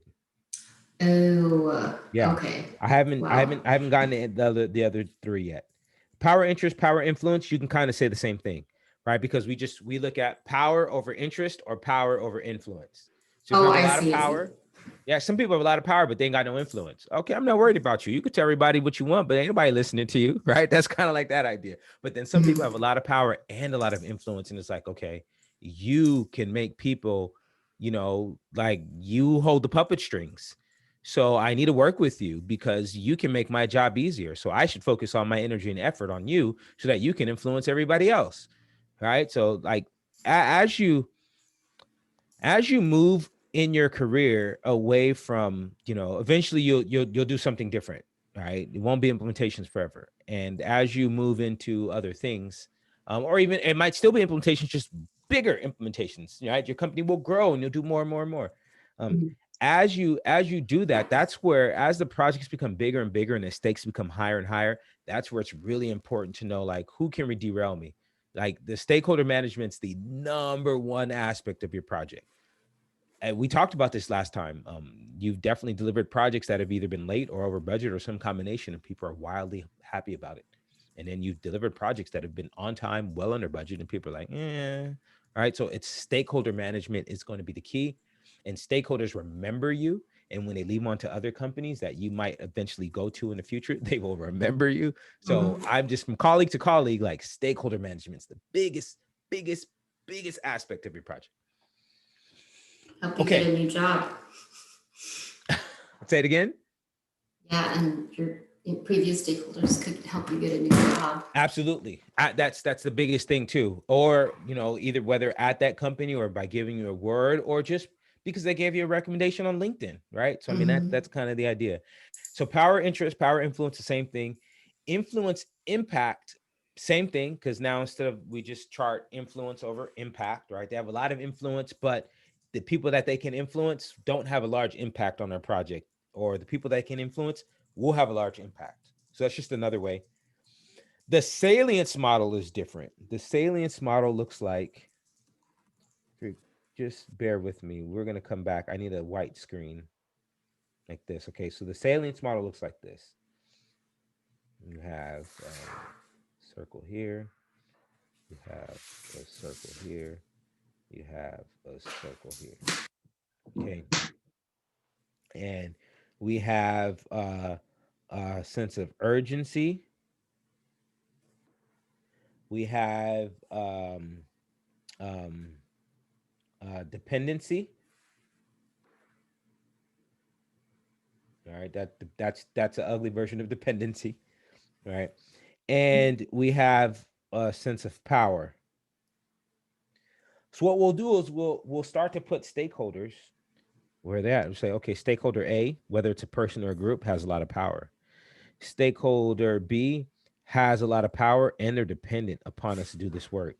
Stakeholder C has power and they have a sense of urgency. D just wants it now. E, they need it now and they're dependent upon us. And F, they have power, they need it now, and they depend on us. Right. And so then what happens is, like, C becomes a dangerous stakeholder because they have power and they want it now. That's a dangerous stakeholder. Not saying that something bad will happen. They're just dangerous. It's kind of like driving fast. Something bad may not happen. It may, but either way, driving fast is dangerous, right? So that's dangerous stakeholder. Okay. Then you have the dependent stakeholder. That's this person here, right? They have, excuse me, they have a sense of urgency, and they have a sense of, and they depend on you for this project, and they need it now, but they have no power. They're just dependent upon you. They're hoping and praying, right? You are their savior, right? And we have the dominant stakeholder, and the dominant stakeholder has a lot of power. No urgency, no dependency. They just got powers. They can dominate everything. But you will eventually find out who your definitive stakeholder is there in the middle, where they have power, they need it now, and they're dependent upon you. That becomes a definitive stakeholder that you must solve first, right? So that's just another way of analyzing. So it's either a person or a group of people, can be a letter or a number, and then you'll work with your team. And let's say you have 10 stakeholders, 5 are groups and 5 are people, right? And they're each category, they're each represented by a letter, A through J for 10, right? Okay, so then you have 4 of your team members in a room, and you'll each have stickies with A through J, and then you'll go and you'll place, each of you will place your stickies where you think they are. And then you'll have like, 5 A's in this one, but 2 over here. And then, and you'll be able to talk about it, and then everybody will say, oh, yep, it belongs here. And, and you'll get everybody will put all the E's here, but some D's will be, in the C's, and some C's will be in the D's, right? So it's just I'm just giving you another way of like how you can use this with your team to go and do stakeholder analysis, right? It's either the power of an influence grid, right? Or the power, what are the other two? I'm drawing a blank here. The power interest, power influence, or influence impact. And then we have the salience model, which I showed you on the other screen. Okay. All right. Next case study. Question about that exercise where stakeholders place stickies on the board. So that would be more of like stakeholders on your own team, right? Like you wouldn't really, like in my case, I wouldn't work with the customer to understand like their position in terms of like power and impact, right? Why not? I guess like when I do like these kickoff calls, I'll ask like, how do you plan to take part in this implementation? Like what is your role in this implementation, I guess? So you're not necessarily analyzing the stakeholders with them, but you are gathering data. You are surveying them, or you're questioning them, or you're interviewing them, or you're doing something to figure out what they're going to do. Now, let me answer your question directly. So how would one come here and like do something like this, or even a power influence grid? Well, you could, I'm going to assume that many times whoever you're working with on the other end is either like a PM, or there's some representative from like either the IT department or the company, the actual end user. Yep, a combination of like those 2 or 3 teams, right? CFOs, financial people. So oftentimes they will volunteer a list of people, right? They'll come to the kickoff with the people that are important, but in there they'll volunteer a list of people.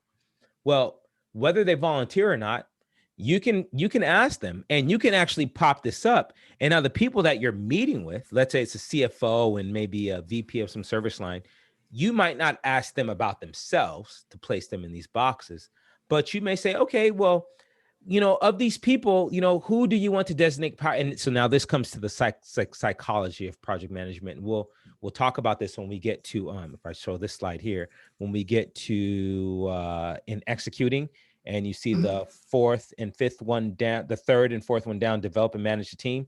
We'll talk about some of the psychology of project management there, but it's a scenario where then you would go to them and say, okay, well, who are the folks that you want to give power to make any decisions? Okay.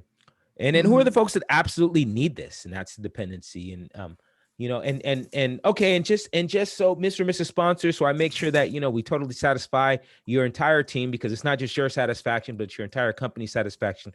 Who are the people that, you know, are the most time sensitive, or, you know, those people that they need everything now? And it just depends on how comfortable you feel, how, you know, how loose you want to be with it, or how formal. But it's sort of like, you know, who are the people that we got to make sure that, you know, if they ask a question, we get to them right away, and who are the people that we can sort of like, you know, if we respond in 24 hours, they'll be okay. Like, don't be afraid to ask those questions and open up that dialogue. Don't be afraid to show them a salience model like this with the 3 circles, and tell them that you want to put people into the section so that you plan accordingly. People will love that. And they'll say, oh, look at this. And she's, oh my gosh. And they'll be fascinated by it. And they'll start offering all kinds of information, right? They won't tell you anything about themselves, but they will tell you about every other people. They'll give you all the dirt, everything you need. You don't got to ask for the dirt.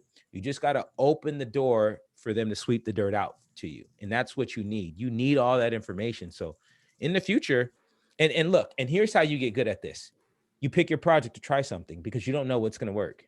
So you have to be comfortable with failing your way to success, meaning you have to be comfortable enough to try this with a client, and you determine the client, right? You have some of the white glove clients that, you know, okay, I'm not going to try this with them, but you have some other clients like, I could ask a question and see where it goes. And then you try this with them and see what type of response you get. And then you determine, maybe I got to deliver that better, or I'm never going to use that again. That's CJ. What's wrong with him? Tell me about the sales. I got to use something different, right? But either way, you won't know what works until you actually try it. So that's the one thing that I can tell you, like the best advice that I can give you is pick 1 or 2 things every project that you just try something new every time, right? Find something that's low stakes that you can sneak in there, right? And, you know, don't ever tell anybody I went to a boot camp and I was told this and now I'm going to do this, right? Because they'll push back. So never mention that. Never mention PMI. Just sneak it in. Don't call it a salience model. Just show a little thing with power. You don't have to put urgency and dependency or power. You could say, I guess we could put power, but there might be another term like authority. And then instead of urgency, you could put timeliness. And instead of dependency, you could put need. And now you're trying to solve a problem for the customer. And, you know, so it's all about how you present it to people. And that's just going to be the biggest thing. Does that make sense? Yeah, that makes perfect sense. Definitely going to try it. Okay, so now I want you to answer some questions without even reading the case study. You don't need to read the case study to answer these questions. So I'm gonna challenge you for this one. Oh no, we can't. Sorry. Actually, you can answer 2 and 3. You couldn't answer number 1. You couldn't answer number 1 without reading it. But to the right, what does that look like? Is that a salience model? Is it a grid? A grid. It's a grid. Yep. And so now if this were a question, I would want you to literally come read this question first, see if you could answer it. And then if you couldn't, you'd know, okay, this is a grid and they're asking me what type. Now I just got to go read this case study and see, is it a power interest, power influence, or impact influence? Right. And now you're not just reading something cold, but you're reading it looking for something. So that's another thing I want to impress upon you of how you pass this exam is you read the question first, look at the choices, eliminate what you can. Sometimes 50% of the time you can eliminate at least 50%. Right. And so that's the idea. Then you go back and then when you read it, it's easy. So let's just call this a power interest grid. We know that. So if that's the case, let's look at question 2. Which one represents the greatest risk? If we chart power on your y-axis and we chart interest on your x-axis, right, you would have sort of a high here, high power, high interest, right? You'd have a high and a low. You'd have a low and a low. You would have a low and a high. Okay, so which one's the most dangerous? The upper left wait. Where's the interest?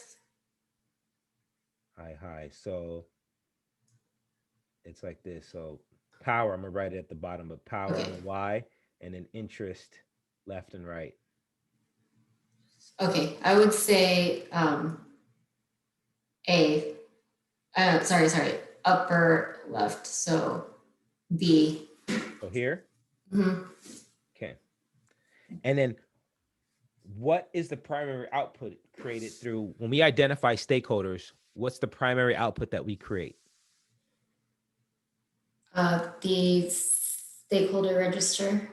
Good. The register. Okay, let's see how we did. Okay, so power interest. The upper right.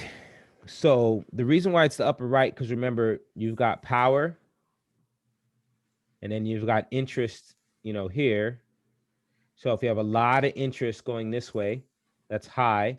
And if you have a lot of power going up, that's high. That means these people are the people that you got to manage closely. A lot of power, a lot of interest, you're dangerous. Even if you're positive for the project, you're dangerous. All right. I see. I was thinking of it differently. How were you thinking? I was thinking that the people on the left don't care, so they're just gonna not try on the project. Okay. Now okay. So I gave you the exam answer. Let's talk about practical application of project management. You are absolutely right. The people who have a lot of power who don't care, they become the bottlenecks. They become the kink in the hose. So you're right about that. You may not need to manage those people as closely, but the fact that they have a lot of power and they don't care, that can be dangerous as well. So remember I told you there's going to be two answers like that. This is one of those where Yeah. anybody who has a lot of power, you've got to and again, I'm going to go back to the people who are negative in the beginning are easy because let me paint this picture. Someone's got a lot of power, a lot of interest, and the project's starting and they're negative. That doesn't really mean anything when the project started because nothing's happened. There's no data to say the project is good or bad or it's not going to work. So the people who are against the project in the beginning, they're just talking. It's just that they're just talking. And so we have the opportunity to turn those people who are talking negative to say, "Oh, you know what? In the beginning, this is what I thought, but now, seeing what Karen has been able to get us to, oh my gosh, like, if not for her, we wouldn't have seen it." That's a powerful thing. Now, the people who Mhm. are very powerful and they're like, yeah, this project's going to be good because you know what? It's going to do X, Y, and Z. And then you come and deliver and you deliver X and Y, but not the Z because the Z was never in scope anyways. But they wrote a check Mhm. that you now have to cash. Those people become dangerous, right? So that's, again, just trying to impress upon you like that piece there. I see. All right, and good. We're creating a register. When we identify stakeholders, we create a register. When we get to something planned, something management, like when we get to plan stakeholder management, then the output would be a stakeholder engagement plan. So let me just tell you that right now. Let's see if we get to in these processes here and we see plan, plan scope, plan schedule, plan cost, plan quality, resources, communication, risk, procurement, and stakeholder engagement. Plan something management gives you an output of a something management plan. So if I plan schedule management as a process, the output is going to be a schedule management plan. If I plan quality management, the output will be a quality management plan. So always remember that too for the exam. Plans, the process of a plan, the output is a plan, right? If the process does not say plan in it, then there will not be a plan as an output. So that's just the easiest way to remember, where you get plans as outputs versus just documents. Oh, good one. Okay. Okay, so we are, think about this, this point would be 4 hours. Yeah, we're okay. Just make sure we're not going too fast and too far ahead.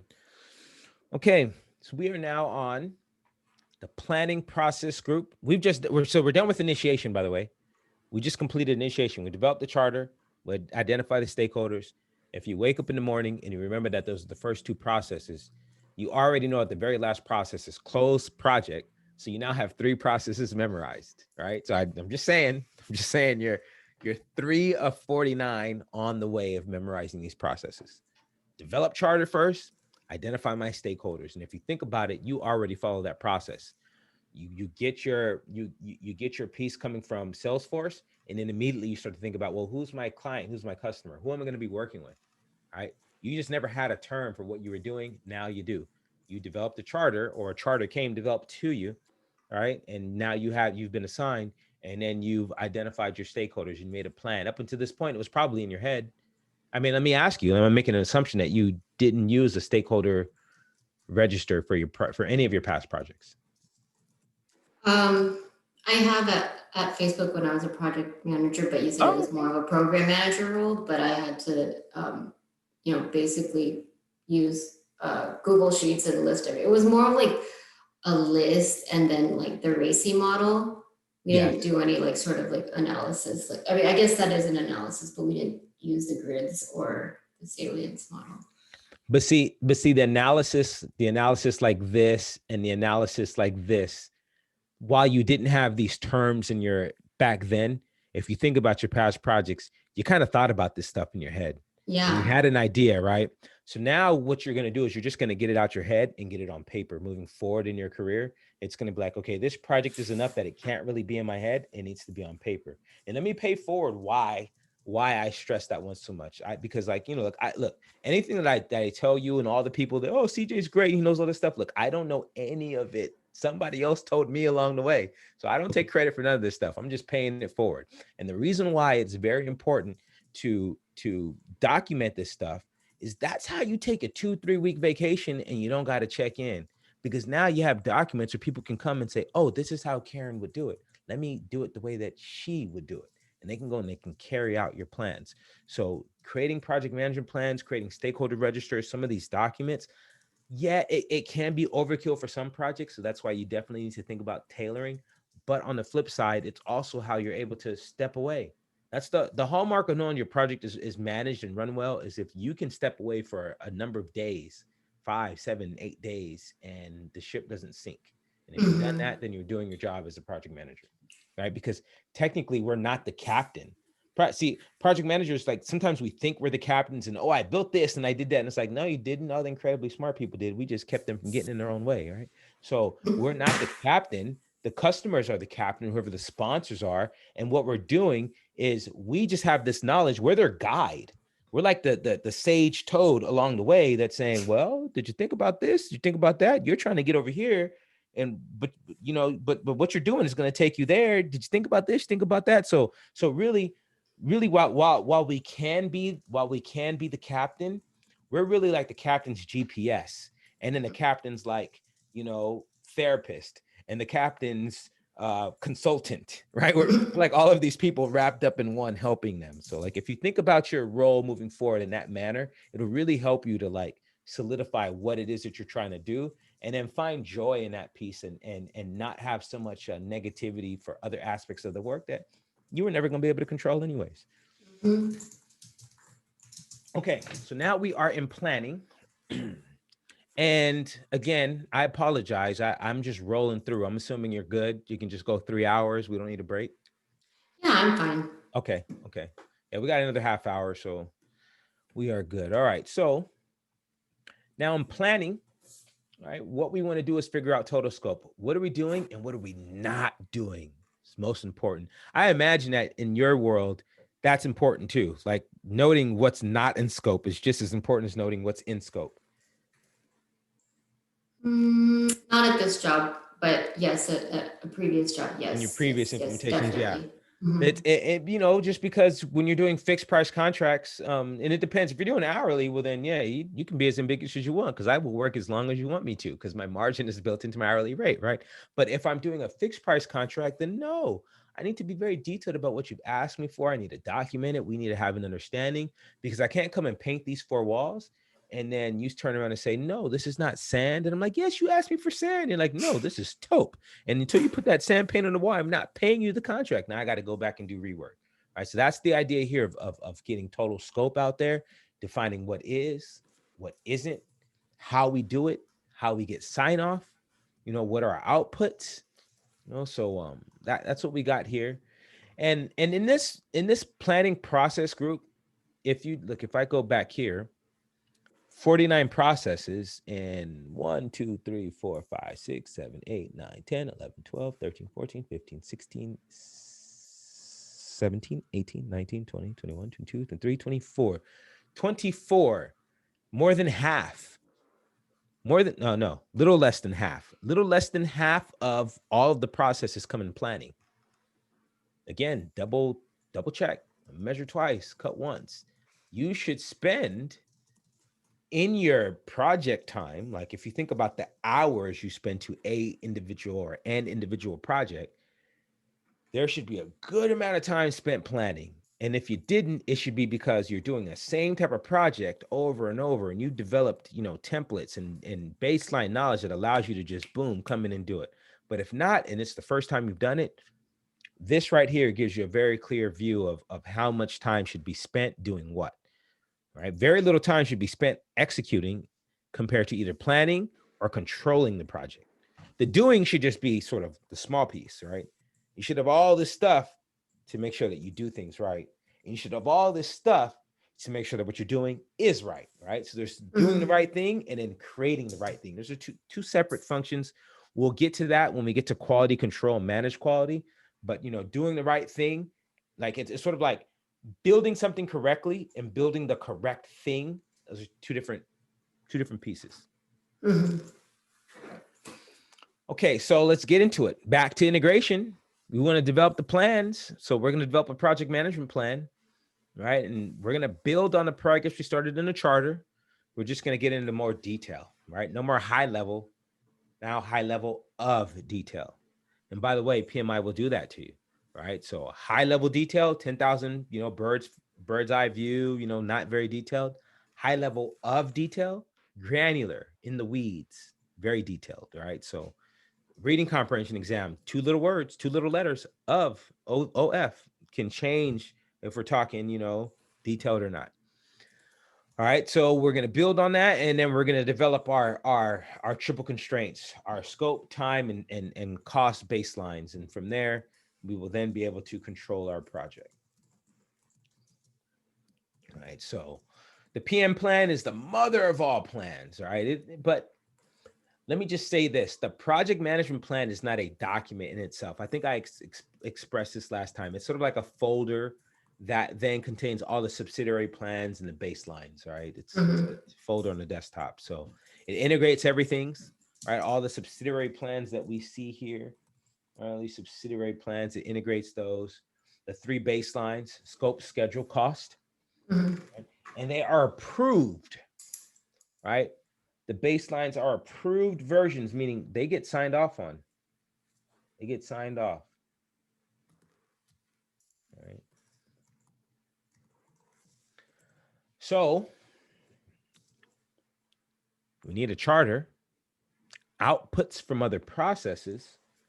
So what this is really saying is that we are not done with the project management plan until we've completed all the other processes in the planning process group.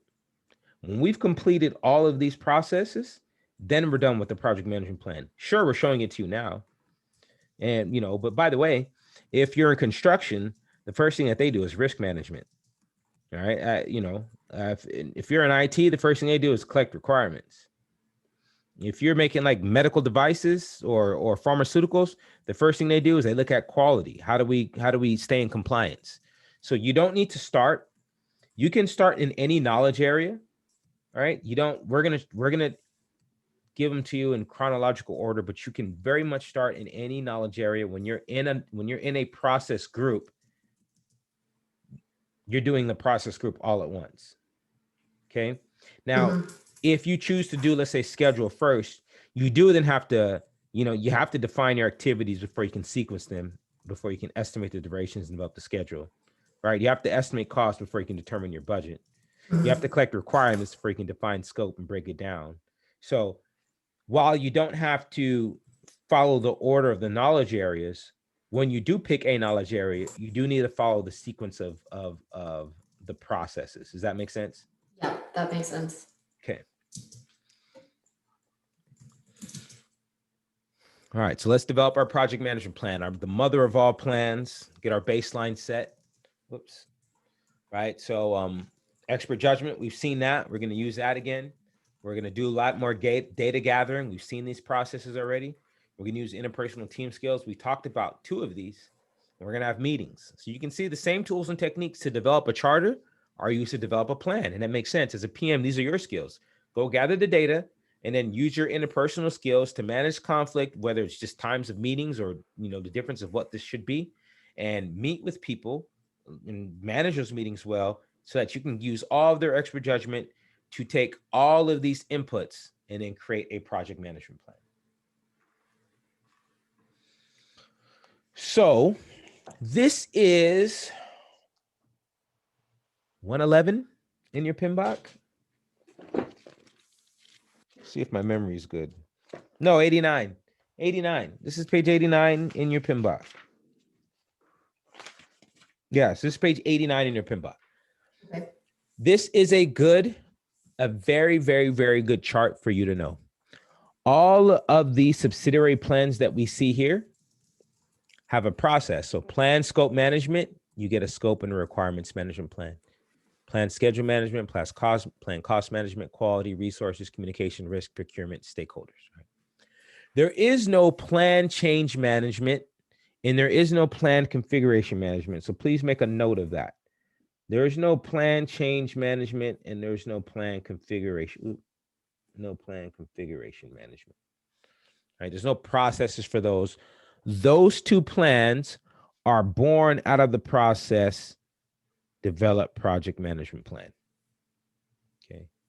Now, this is important to note because you'll get questions on the exam that say, which process does the stakeholder engagement plan get developed? Okay, pretty easy. Plan stakeholder engagement, right? You'll eventually be able to just know that. But you may get a question that says, where does a change management plan come from? Or where does the configuration management plan come from? And in that case, you will have to use the project management plan. All right. So just a little caveat from PMI. It's a little off from them, but take homage in the fact that over 1 million people before you have done this and passed it. Why not yourself? Okay. So that's the case there. So for those two, change management plan, configuration management plan, you said it was born out of the project management plan? Correct. Okay. And we'll see that coming up, but I just wanted to note it here so you know that. The rest of these have a process. And by the way, the only time where you get two plans in one process is right here. And when you plan scope management, you get a scope and a requirements management plan. All right, so you get two in one. Every other process only gives you one management plan. And then develop project management plan is where you get both the stakeholder, is where you get both the change management plan and the configuration management plan. Okay. Now, this is not an exhaustive list of all the project documents here. This isn't everything. However, it's, these are the top ones that you'll see and you're likely to be tested on. But just know that this is not an exhaustive list. There's probably another 60 to 70 project documents, not even counting the ones that all of our individual companies use. So we take the charter's high level information.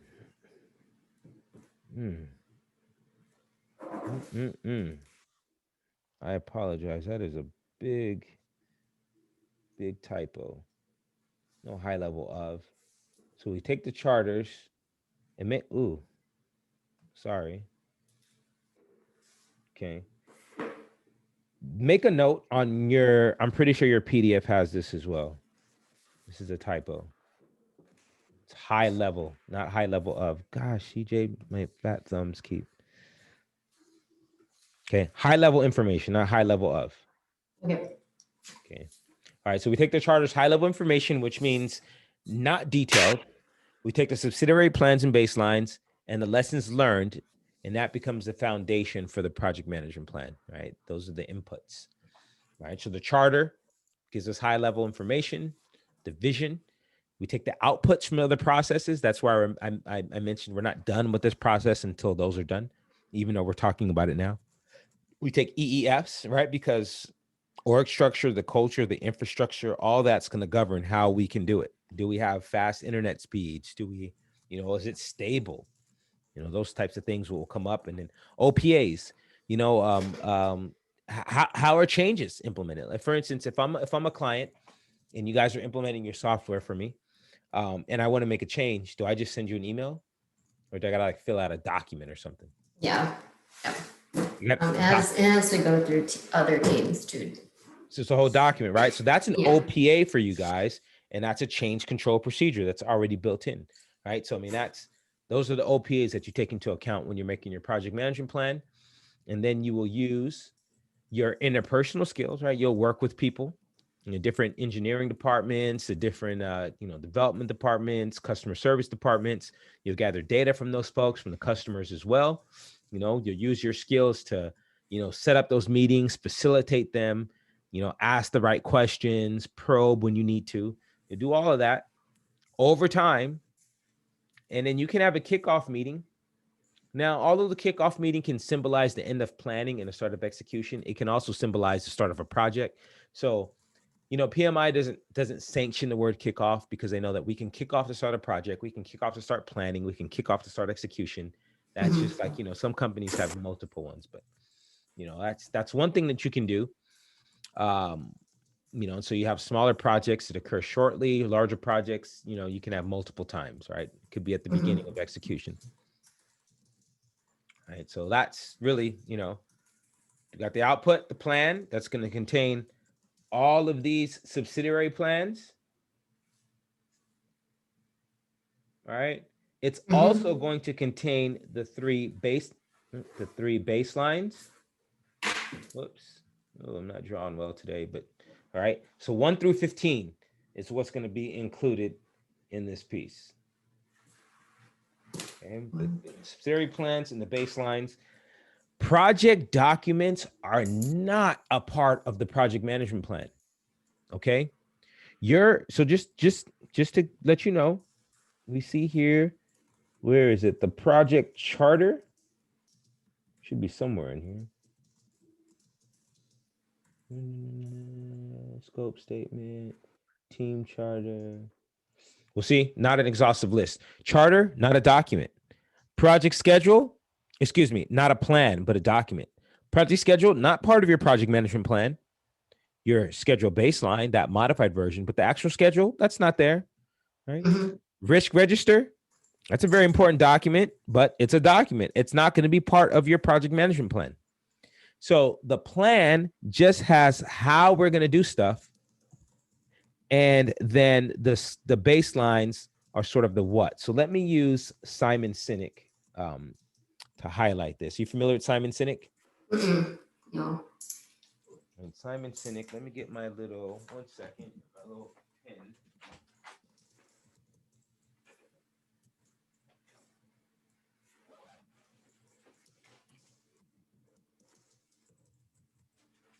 Okay. So Simon Sinek is a millennial expert, supposedly, I guess. And he came up with the golden rule, or the inside out approach, or the 3 circles. Excuse me, the golden circle, not the 3 circles. Okay, so let me draw it here. And it looks a little something like this. Let's see, do I have a slide that has more white space?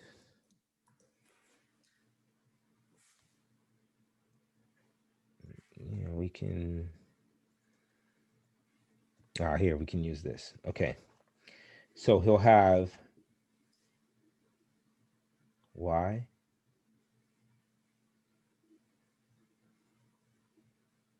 how, what. Okay. I should have put my how there, but that's fine. Why in the middle, how out there, and what.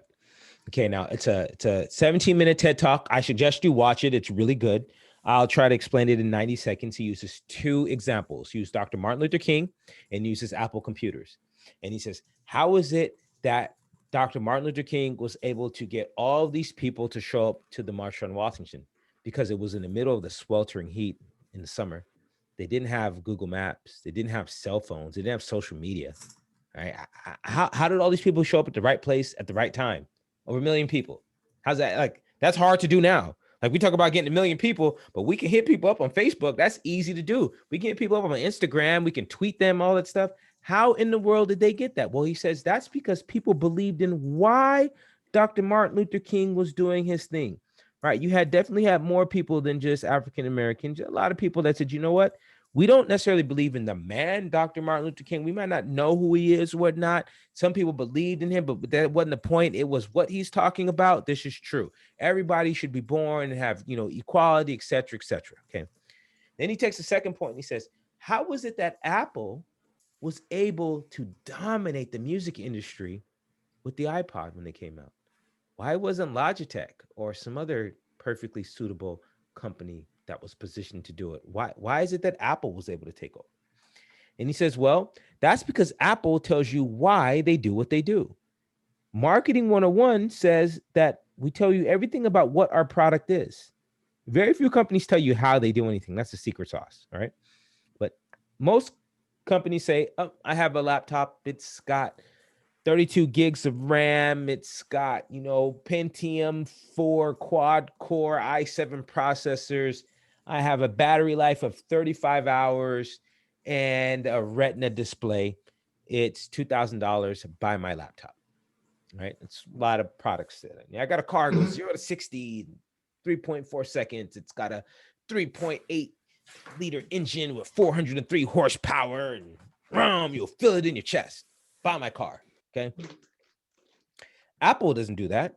When you see Apple, they don't tell you anything about their products. They hold an iPad up and a pencil up and say, Apple, we build products thin so you have more space in your bag. Or they have the guy jumping off the podium into the water. And they had, you remember that commercial a couple years ago with the speakers, and it's real loud, and it's the opera music. And they don't say, oh, Apple, we have Bose with 4 watts, with 4 ohms of impedance, 50-watt speakers. They don't give you any of the technical stuff. They're like, Apple, the sounds of life, right? They tell you why they do what they do. They don't tell you they don't tell you anything about their product, right? When you see a MacBook, they don't even tell you anything about the MacBook. They spin it, they show people using it, and it's like, this is why we do it. And that is why people will camp out for hours or days ahead to buy a product that I simply would just buy online and have it shipped to me, right? But I get it. Those are the early adopters. And if you want that, then you got to communicate the why. Okay, now how does this all mesh with project management? Well, all of these are hows. How will I define my scope? How will I define my requirements? How will I develop my schedule? How will I report it out? How will I develop my budget? Are we going to measure to the cent? Are we going to round? What data sources will be used? How often will we update it? Weekly, monthly, bi-weekly? It's a how. Nothing specific about the project will you ever see in a management plan.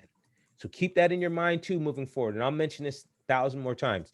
Nothing specific to the project will ever be in a subsidiary management plan. And that's what we see here. These are all the subsidiary plans.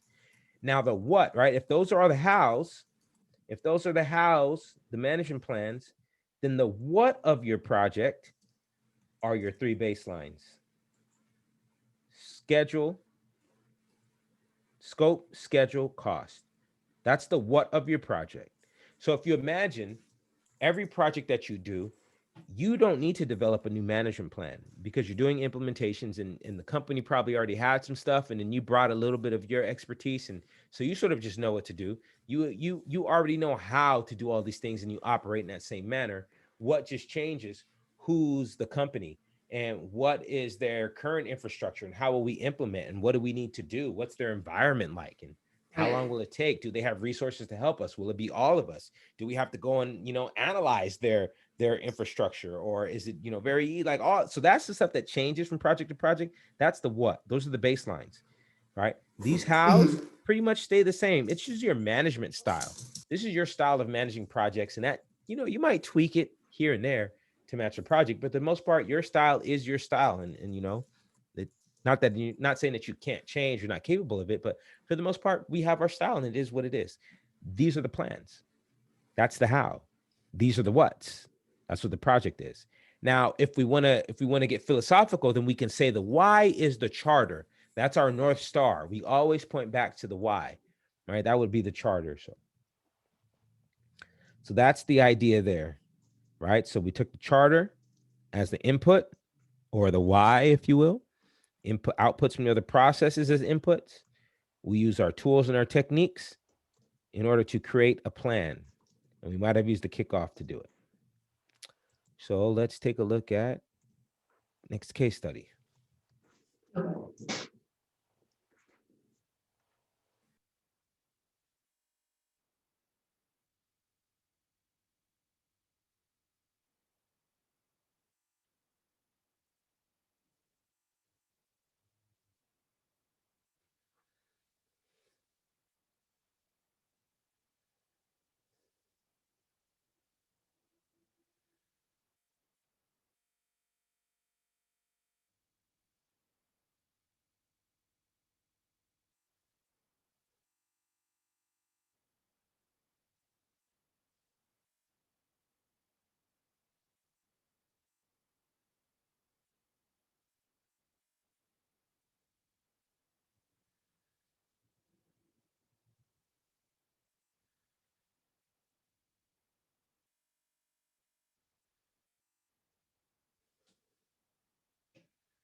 Okay.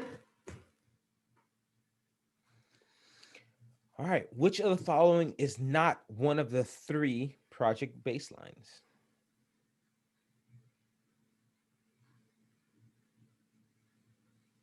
C. Okay. And once a baseline is established, what is the only means that the baseline can be modified?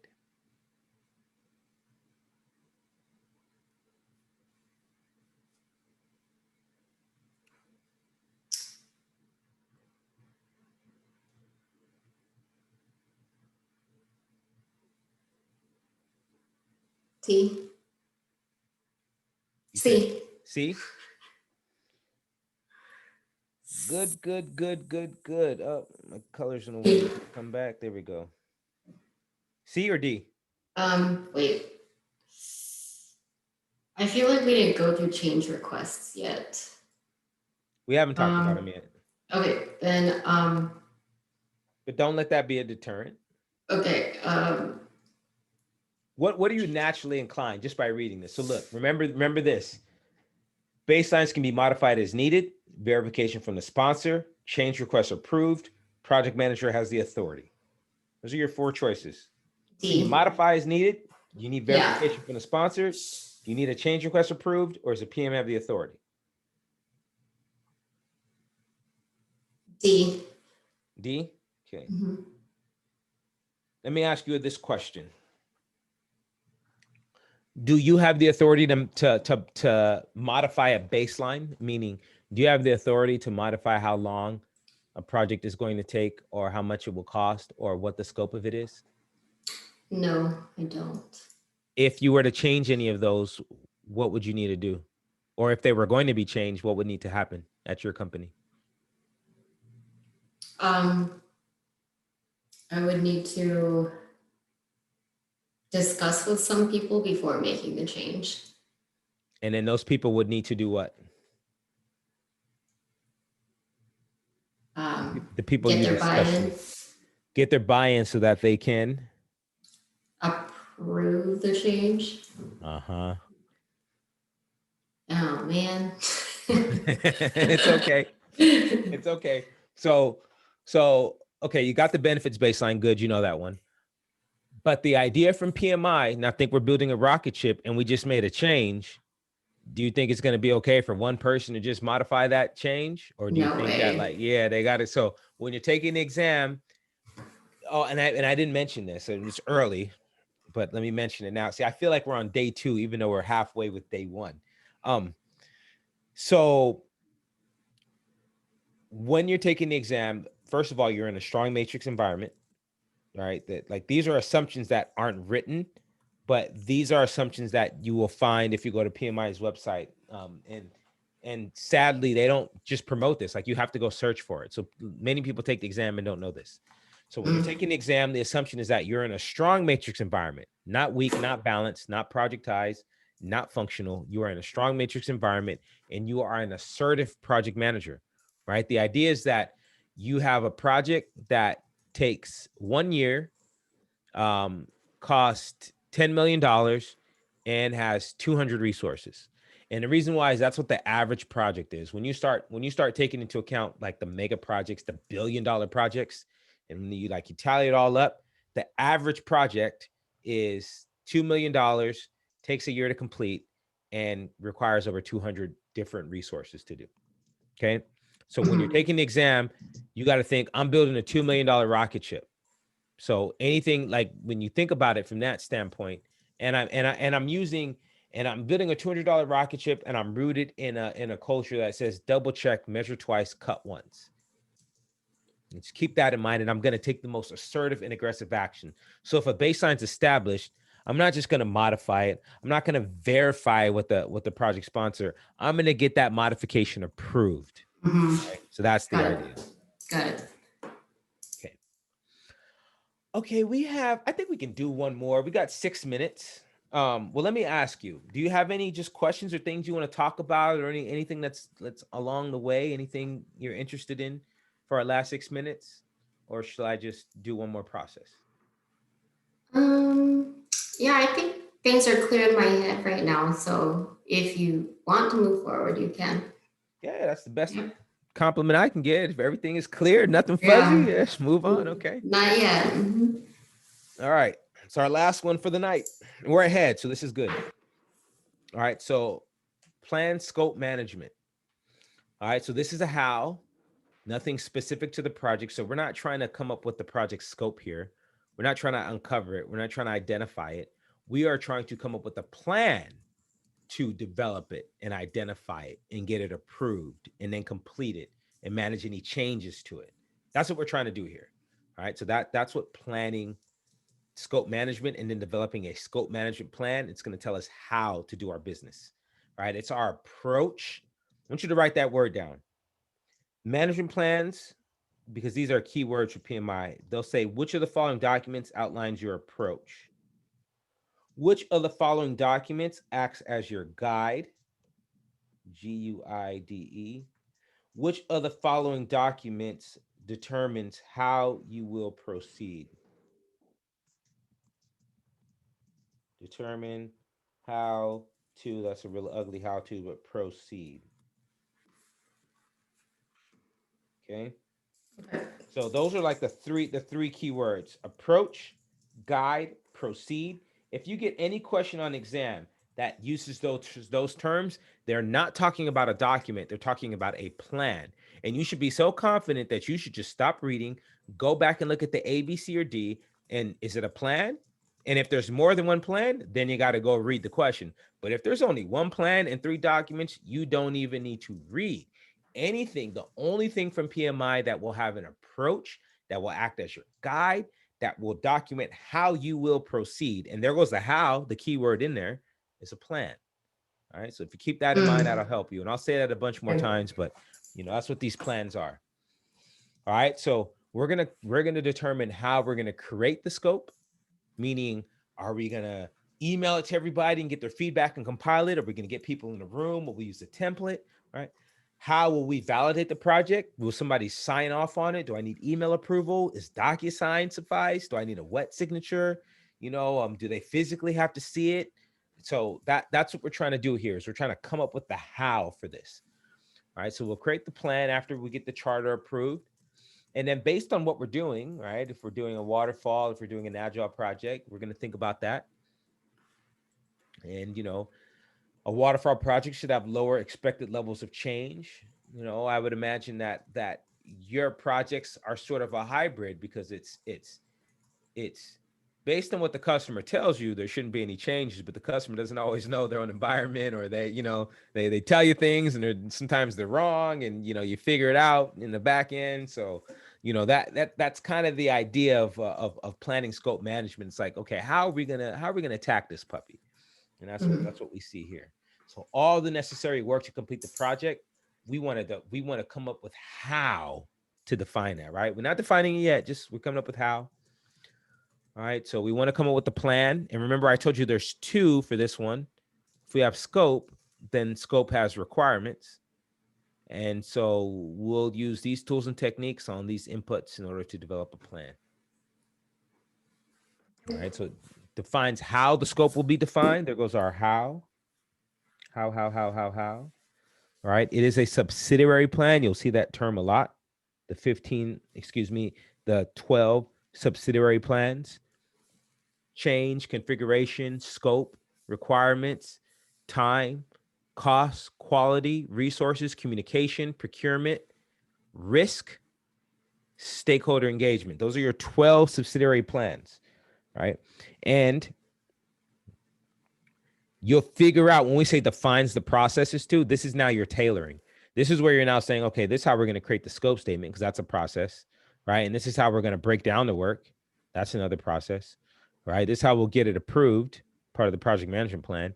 And this is how we'll get formal acceptance. This is called validate scope. It's a process. Do we see a process chart anywhere? We have to go way back, so it's fine. I won't go back that far. And monitoring controlling, we'll see validate scope. And that's what this bottom one is here, validating scope. Okay, so here's sort of a plan. It doesn't have to be a document. This could be an Excel spreadsheet. By the way, my favorite way to create project plans are pages or sheets within an Excel workbook, because now everything is in just one document, and then I have different views, right? So, and then everybody has a license to Excel. Not everybody has a license to Microsoft Project or Jira or Asana or something like that. So, just colleague to colleague. All right. And so the requirements management plan, separate from the scope management plan, now talks about how we're going to analyze, document, and manage the requirements. Right. So this is like you guys have an analyst. I don't know if your analyst does internal stuff or external stuff with the client, but this is sort of like how typically requirements get built. And then this traceability matrix, well, this isn't a traceability matrix, but this sort of plan down here is sort of usually what's developed by business analysts. So it's all about how. Okay. So we take the charter because it has high level information about scope, schedule, budget. We take the plan. Now, remember, when we're in planning, we may be doing all the stuff. And if we were in medical device industry, we might start with quality first. And if we were in the construction industry, we start with risk first. So although we haven't talked about those yet in our journey, it's very appropriate to say some of these other subsidiary plans could play a role into your scope management plan, right? So for you all, there's likely the same. The regulation of PCI compliance and security. And if you guys work with any hospitals, throwing HIPAA compliance on top of that too, that will then determine how you're going to go about implementing the project and developing the scope, right? So all of those things, come into play. We just haven't seen those processes yet, but just want to let you know it's, it can happen. And then OPAs as well, lessons learned. Your past projects will always influence how your new projects are, because that's human nature, right? Experiences were shaped by those. So. We'll use our expert judgment. Data analysis, PMI's favorite word again. We're going to go back and double check all the stuff that we've, the contract, emails with the clients, the product that they bought, because you probably have like varying service levels. So like, what did they get, and what did they say their infrastructure is, and what do they have, and did they give us this document and that document? You're going to go and analyze all that, right? And then you're going to look at alternatives methods. Like, is there a different way to collect requirements than how we're doing it now? Is there a better way to elaborate on the scope? Should it be a back and forth thing? Should it be a one-time thing? We send it to them, they redline it, and it comes back to us. So that's kind of the idea here. It's just that we go in and analyze that, and we see what changes we can make, what potential paths there are for us to take. And that's pretty much it. All right. We use expert judgment on these inputs to get these outputs. And it's a plan. It's a how. Don't overthink it. Any questions on this one? On the test, are we expected to memorize all of the ITTOs? No. So there are plenty of, and I've taught for a lot of vendors. Simply Learn is a vendor that they recommend that everybody memorize the ITTOs. There's 562, really. At some point, one new thing in, one old thing out. It is not as important to memorize them, and here's why. If you understand that outputs are documents, like anything that's a documents and output. So, and then anything that's action is tool and technique. Then you don't need to memorize, because the answers are going to be in the A, B, C, and D, and they're going to say all of the following are tools or techniques, or all the following except which are documents. And so, our outputs. And so then you say, okay, which one of these are like something that you create, and which one of these are something that you do? And when you know the difference, like the names are there. It's not that hard. Like save, there may be some words that are like, a little, we're a little fuzzy on what does that mean. But for the most part, it's very easy to tell the difference between tool and technique and an output. Does that make sense? Yeah. Okay. Right. So it's not like we'll need to know like the 30 for one process. No. Okay. Because you will get questions that will say all of the following. Sorry. So here's the tools and techniques for this. There's only two: expert judgment and data analysis. So now within data analysis, so thank God that, because when I took the exam for my version, there was no such thing as data analysis. The tools and techniques were expert judgment, collecting requirements, elaborating scope, creating, right? We had to not necessarily memorize, but we had to know the individual ones. For version 6, PMI grouped everything and said, oh, all this stuff is data analysis. This stuff is data gathering. This stuff is data representation. And it was like, oh, sweet. Now, when we teach people, you just have to know, am I gathering data? Am I looking at the data or analyzing it? Am I sending it out to people? Am I representing the data in some sort of chart or graph or diagram? All right. So from that standpoint, now it's very, I wouldn't say easy, but it's easier to decipher the difference between the tools and the techniques. So the hard ones will be all the following except which are tools and techniques for, let's say, collect requirements. And they'll have 3 of them in there, and one of them will be off, but maybe that one is for creating the scope management plan or for defining the scope. And so it's, some of those are hard, but listen, your job is not to answer every question correctly on the exam. Okay. So you just accept that. You're too easy. Usually I say that and I pause, and people are like, I pause because they have to soak that in. Like, what? I'm not trying to answer every question. But it's like, no, you can't answer every question correctly. You will fail because you will run out of time. Your job is to approach every question correctly. You need to have the right approach, meaning, okay, the question is a long one, so I'm going to read the last sentence. I'm going to read the A, B, C, or D. Oh, this is a math one. I'm going to delay it to the end, or it's a network schedule. I'm going to mark it for review. All right. You have to approach it correctly 200 times. If you approach something correctly 200 times, you're probably going to win, right? Just think about that. Like, just think about your husband. If he approached you in the wrong way, it wasn't going to work, right? So his approach worked, and he had to approach you so many times before you went on the first date and before you got, before you said yes and all this stuff, right? So if you approach something correctly, you're going to do just fine. All right. So that's sort of my goal is when I mix this in here, I use sort of like the psychological stuff that we use and we teach students. Right. Mhm. And then I just kind of mix it in with like your world and the PMP, and then it just kind of sticks. So that's the Yeah. idea. Is like you'll go through and, you know, I'm going to teach you sort of the way to break this down, and then I'll teach you how to think about it as a project manager. And then that's enough. You're talented enough to do the rest. Like, you know, that's my process. And then I trust that everybody else does the rest, and they usually do, right? At least 99.34% of you guys do. So, Nice. good night. Or any other questions? Because I'm not done until you are. No, I think that was great. I think I'm starting to really understand this stuff. So I appreciate it. Good, good. That makes me feel good because that's the most Yeah. important thing. Like I know you're gonna pass, but it's do you understand it and will you use it? So that's the good part.